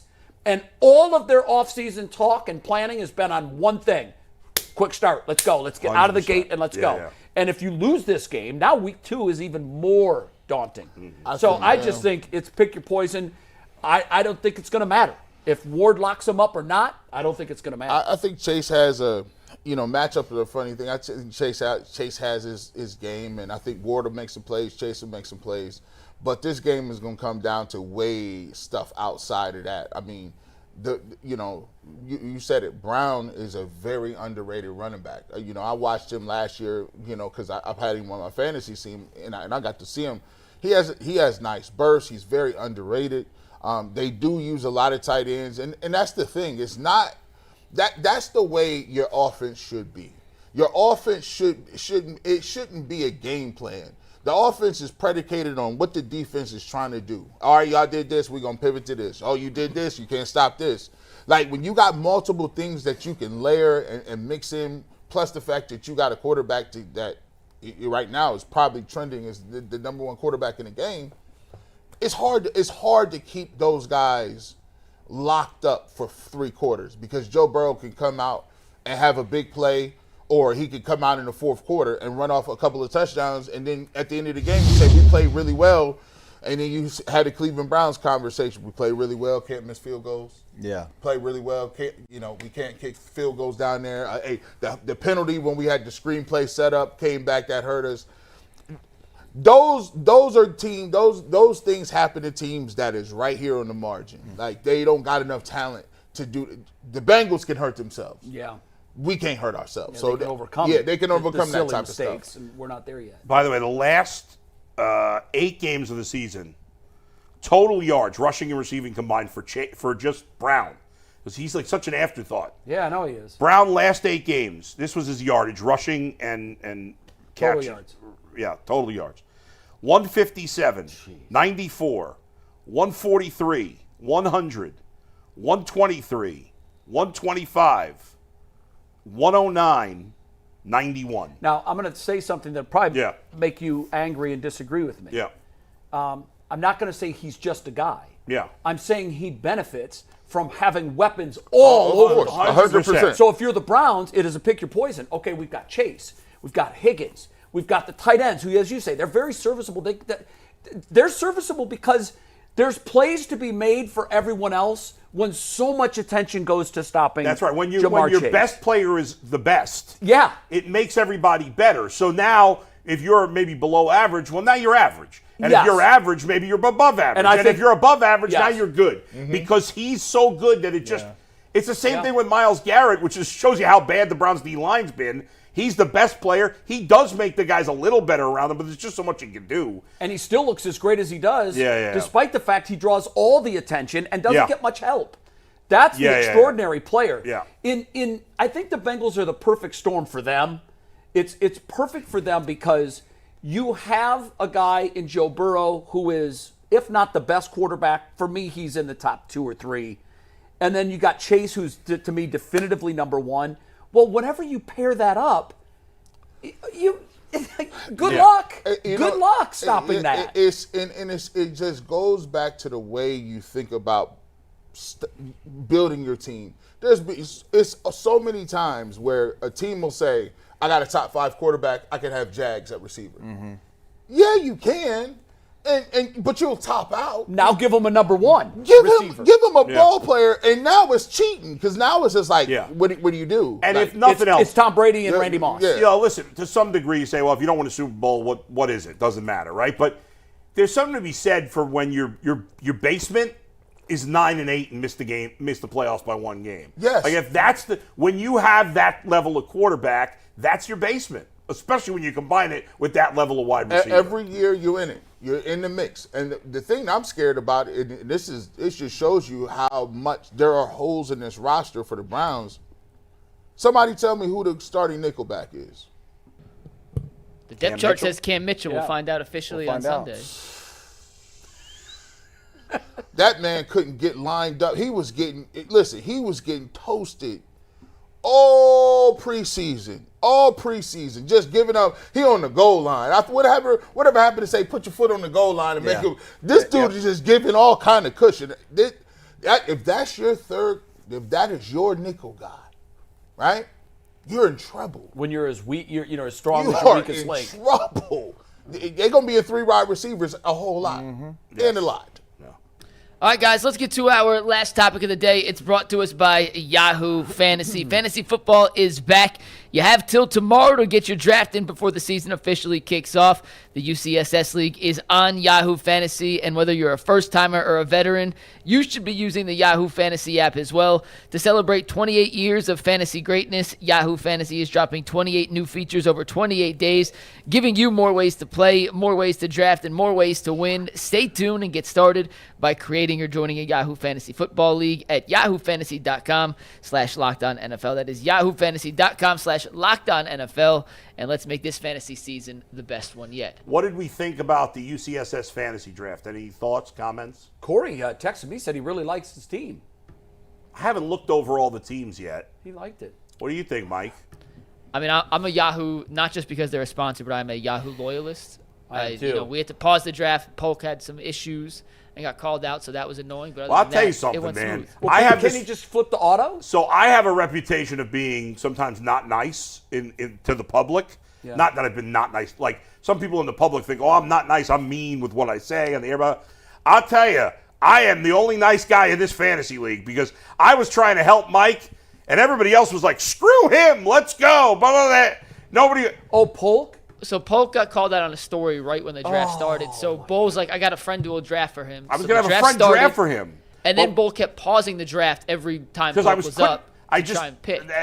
Because we'd already started the draft, He could have just flipped it to auto draft, though. He did, but auto draft doesn't know that we're a 2-quarterback league. There's no way to. So it didn't take a quarterback for him until way late. Which is what happened with my team last year. Corey forgot that it was a 2 QB league. I reminded everybody like a million times. It killed this it, year, yeah. so. I mean, that changes everything. Yeah, huge. The 2-quarterback league. I was on a podcast. What was everybody's grades? I didn't even ask Corey. Yeah, what but my grade was. the only problem with the grades is that since it doesn't know it's a 2-quarterback league, grades, if you draft the like a grades bunch of us stink, took quarterbacks in the first round, So it's you're going to getting say, dinged. yeah. It's funny, in our family draft, Yeah. I got a C- last year. I finished 12-2 and won the league. I got a C- again this year, and I love my like, team. okay. I love Yeah. my I'm like, good. And the guy that got an A last year, He lost. finished 7-7. The grades are just going off what their predictions Sure. are. You take so Yeah, whatever. sure. Yeah. All right, so I got to make a promise to the UCSS viewers. We're going to talk about Johnny Manziel in a sec, and then we're never going to talk about Johnny Manziel again in the history of this show. Well, don't say never, Don't say never. because that dude just keeps serving up content. Unless he way. says something so outrageous we have to address. I think this comment that we're about to and we are, discuss and we're going to discuss qualifies. this in a sec. Yeah, Every time he goes the on a over-under on podcast, the next time Johnny's on the show is 4 months. we'll see. I'm going to do my Let's best to keep try it real. and keep it to We're what talking it is. about Johnny because he'll get clicks. Yeah, He'll that's get what it clicks. is. I hate Part of that it. about the business, but that's the what it reality. is. He So- gets clicks, so and he's he's a clickbait. disgusting person, and we should be ignoring him. But In case anyone missed I it, agree with that, Bull. he went on multiple he's a trouble podcasts over the person, man. weekend and did what he does best, which is talk a little smack about Cleveland. We're going to play 2 clips and then just ask the simple question of why does anyone care what Johnny Manziel has to say anymore? So these are 2 clips from Johnny over the weekend talking about his situation in Cleveland. I sit here today and I go back and forth with, man, am I going to let Cleveland off the hook and just like let it go? Or am I going to sit here with hate and animosity in my heart for the rest of my life? And I finally sit here today and I'm like, fuck it, I think I'm going to be pissed at them and hate them forever. So it is it is what it is, man.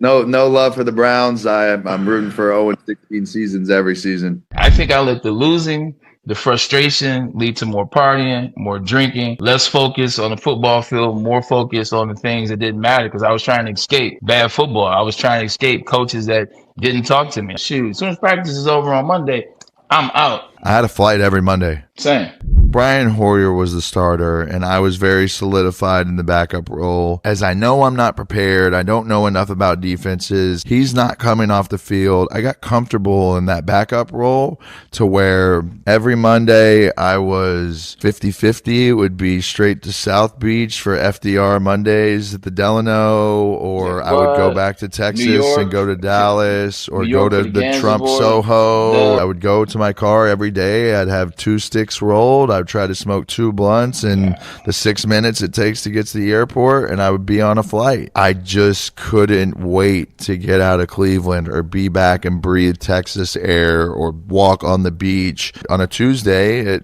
6-7 p.m., I would be on the last flight out, get back to Cleveland at 10 or 11, and then start the week. yeah, Cleveland really did him wrong. I mean, he's such. Bull, I'm with you. Yeah. When this topic came out, I'm like, really? Yeah. But I think this one, as much as all the other ones, really Yeah. warrants a response. go Dustin, ahead. you played professional football. Yeah. I've never talked to you specifically about this, but I imagine your thoughts are in line with all the other guys that I've talked to about this, about being a craftsman, about how, God, I thought I worked as hard as someone could work when I was in college, and then I went to the NFL. Yeah. And I realized that same effort was going to get me out of the league in a year or two. Everybody has to kick it up a notch. This guy is a perpetual victim. He hated Cleveland. He couldn't wait to get out of here. He smoked 2 joints as fast as he could from Berea to the airport. He'd wake up on Tuesday morning on South Beach and everything was great. You're the reason that your career imploded. You don't need to point to Cleveland anymore. We may have made mistakes that helped you get out of the league quicker than you might have, but it's all you. You have no one to blame but yourself. And I'm going to finish this with a statement that I've heard many years ago that rings so true. I share it with my kids. I share it with people I love. I share it with anyone that will listen to it because it is the most true thing about this world and the time we spend here. Hate corrodes the vessel that carries it. He's ate up with it. He can't let this go. So much so that when he starts, he's like, I ask myself, am I going to let this go or am I going to let it fester? Yeah, I'm going to let it fester. It's just eating him up. Hate will destroy you from the inside out. Let it go. Let it go because you win in that scenario. He can become bigger than Cleveland if he lets it go, but he can't let it go. He's holding on to it, and it's clearly corroding him from the inside out. I mean, I sort of feel bad for Johnny Manziel because he's clearly a troubled guy who's battled some demons and still clearly battling some demons. Yep. Because if until you take that personal responsibility with anything, any shortcomings you have in life, I mean, you have to look yourself in the mirror first, and he doesn't want to do that. So eventually he will. Hopefully sooner rather than later. But I mean, he's battling some stuff, and as someone who's gone through it myself, I look at the guy. I'm like, man, he's not there yet. You know what I mean? Right. He's still looking to blame other people. He still wants to be the victim. Until you stop being the victim, you can't ever rise above it. And so he'll be in this spot for a while as long as people want to keep entertaining the idea that Cleveland had nothing to do with his issues. Okay, wherever he went, he could have gone to anywhere. He could have gone to Kansas City. The guy from college, high school, whatever it may be, he skated by his tremendous athletic ability, his improvisation, like all those things that worked until it didn't. Yeah. Until you get to the NFL, when you got professionals who are the best at their craft, who work the extra hours, they're literally doing everything times whatever it may be. I mean, you have to do it. Like I found out very quickly when I got to the NFL that these guys were just stupid athletes. They worked harder, they were faster, they were stronger, and it was going to take a tremendous effort to get to that point. And it took me a while to figure that out. Yeah. Frankly, I did as a rookie. I didn't, and I got hurt, whatever. But I mean, it took me a little while to figure that out. He's never figured it out. Yeah, man. I don't. It's tough because like Dustin said, I just see a person who's still not. He's still on the path. He's a broken guy, man. Path to recovery. It's a good word. Because, you see some of his interviews prior to when he was, getting some help and doing some things. He was talking and saying the right stuff. Right. And saying, this is the same guy who said, I wasted Joe Thomas's time. If there's one thing that I regret, I wasted Joe Thomas's last year because I was partying, doing whatever, and I just was out there, wilding out, doing stuff. So I just think there's a lot of people after they get done playing football, and to a lesser extent, Braylon Edwards or whatever the case may be, there's a lot of people when you play sports that just they're not happy with the way it ended. To a certain extent, sports is healthy, but there's a bad side to sports. It's another side to where you build everything that you got and you put it into this one basket. And then when you're done, there's this, well, what am I? Identity crisis. Who am I? I was a football player. I party. I'm a clubber. People know me. But when that stops, it's like you have to redevelop your whole personality. You realize that you don't have relationships with your family. You don't have relationships with your kids. You don't really know people. No one knows who you are specifically. And for me, I just hope that those guys get to a point where they do find some level of purpose because, finding out what you put here to do besides the football game is your number one priority, right? And I don't want things to happen. Sometimes they're not living in the real reality. The real reality, look, I say this all the time. I take other people's things and I look at it and I try to take it as experience, right? Jay said something a year ago. I always think about it. You know what I'm saying? He has a nephew who is a wrestler and, unfortunately got in a car accident and he had to go through rehab, lost his ability to walk. And I always think of those things because God gave you grace and he didn't put you in that position. That could be you. Like, that could be anybody. Tomorrow you could be gone. You could not be walking. You can have all of it gone. He's thinking that the worst thing that happened to him was he couldn't party in Cleveland. Mm-hmm. The worst thing could happen, you could wake up and not be able to see, walk, talk, you losing loved ones. That sometimes I hope that they don't take those things for people to wake up and say, wow, I had it all. I was living a great life, man. But, sometimes I'm not going to judge them because God knows if I had a book out and all the crazy things I do, all I can do is thank God that he gave me another opportunity to make amends and have grace to wake up and say, oh, this is what it's about. Because when you on your deathbed, you don't think about no parties. You ain't in that deathbed in hospice or you ain't making it out the hospital. You don't think about them parties. You think about the missed opportunities you could have had to do something in life. You think about did I fulfill what I was here to do, and do the people that are around me know that I was an honest, genuine person and I loved them. So hopefully they get the opportunity to come to that conclusion. But like Dustin said, I can't judge him. I just pray for him because I think he's still going through stuff. You can obviously see it. Yeah. As a multiple addict myself, I have a level of sympathy for anybody that's dealing with addiction. And obviously, as you guys have already said, he's dealing with probably a variety of addictions that he's either not dealing with or not dealing with seriously enough. It just bothers me when people, I take it personally, when people badmouth the area where we live. And I don't like it. It has nothing to do with the area. I mean, He finds somebody. Yeah, I It's mean, the team, dude, but- that guy's looking for it to blame anybody. I know. I mean, Yeah. so I like know. We're an easy target. We are an easy still do it. target. This is where it ended, and we've been the butt of so many jokes. But you're right, Bull. I do too. Born and raised here. Sure. This is home. This is where I choose to live my life, and it will be my home in some way, shape, or form for the rest of my life. And that's why I get so angry, because when I watched the documentary about Johnny, like, I was so sad for him when it was over at the end of the documentary. Yeah. I was so sad because all I can think of, do you remember another 30 for 30 that has always stuck with me? The best that never was, I think it was the Nebraska running back.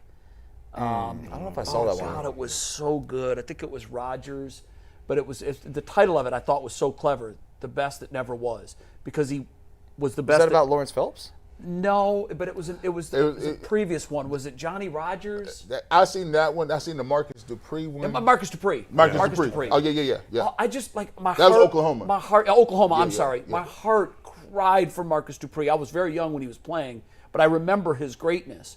And think about that title. If that's the title that's attached to you, the best that never was, that's what Johnny Manziel's life was. Yeah.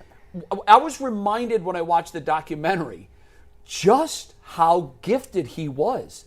That win against Alabama, the Heisman Trophy, the moments, he was so wildly gifted. Think about, and he never was when it mattered the most. Think about like somebody like Ryan Leaf's another good example, and he's also been through a lot of addiction issues. But he's come through. He has come through it, and he's now basically acknowledged that his behavior as a young player, and even when he got out of playing ball, he's taking responsibility for all those things. Mm-hmm. I mean, it wasn't anybody else's fault other than him. And Johnny eventually will, I'm sure, hopefully, I hope, but I'm not sure. Be able to look in the mirror and say those things. I'm not sure. Yeah. You know why? To me, he's become a bit of a dog and pony show. Yeah. Why does Ocho want him on his podcast? Because he's going to say crazy stuff. Because he knows he's going to come on with the sunglasses and this, and he's going to do this, and he's going to tell crazy stories. So what it is like, Johnny, come over here, dance for me for 15 Hopefully minutes, he'll and then go back into your grow closet. up. We'll see.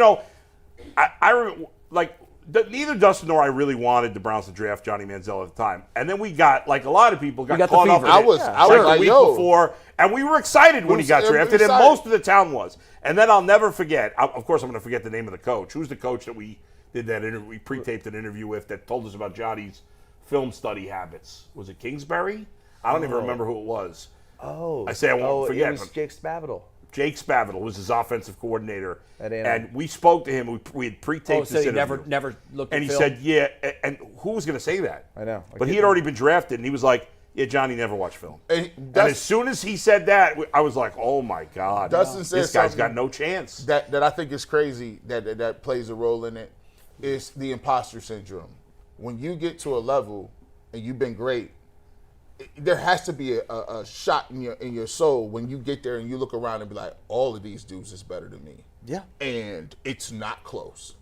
So like it's the ultimate proof, it's the wake up reality. And then sometimes you're like, I can't even live up to that. So I'm just gonna blow it off. I was always the fastest, could jump the highest, and whatever. Things were easy. Right. Until I got to the NFL.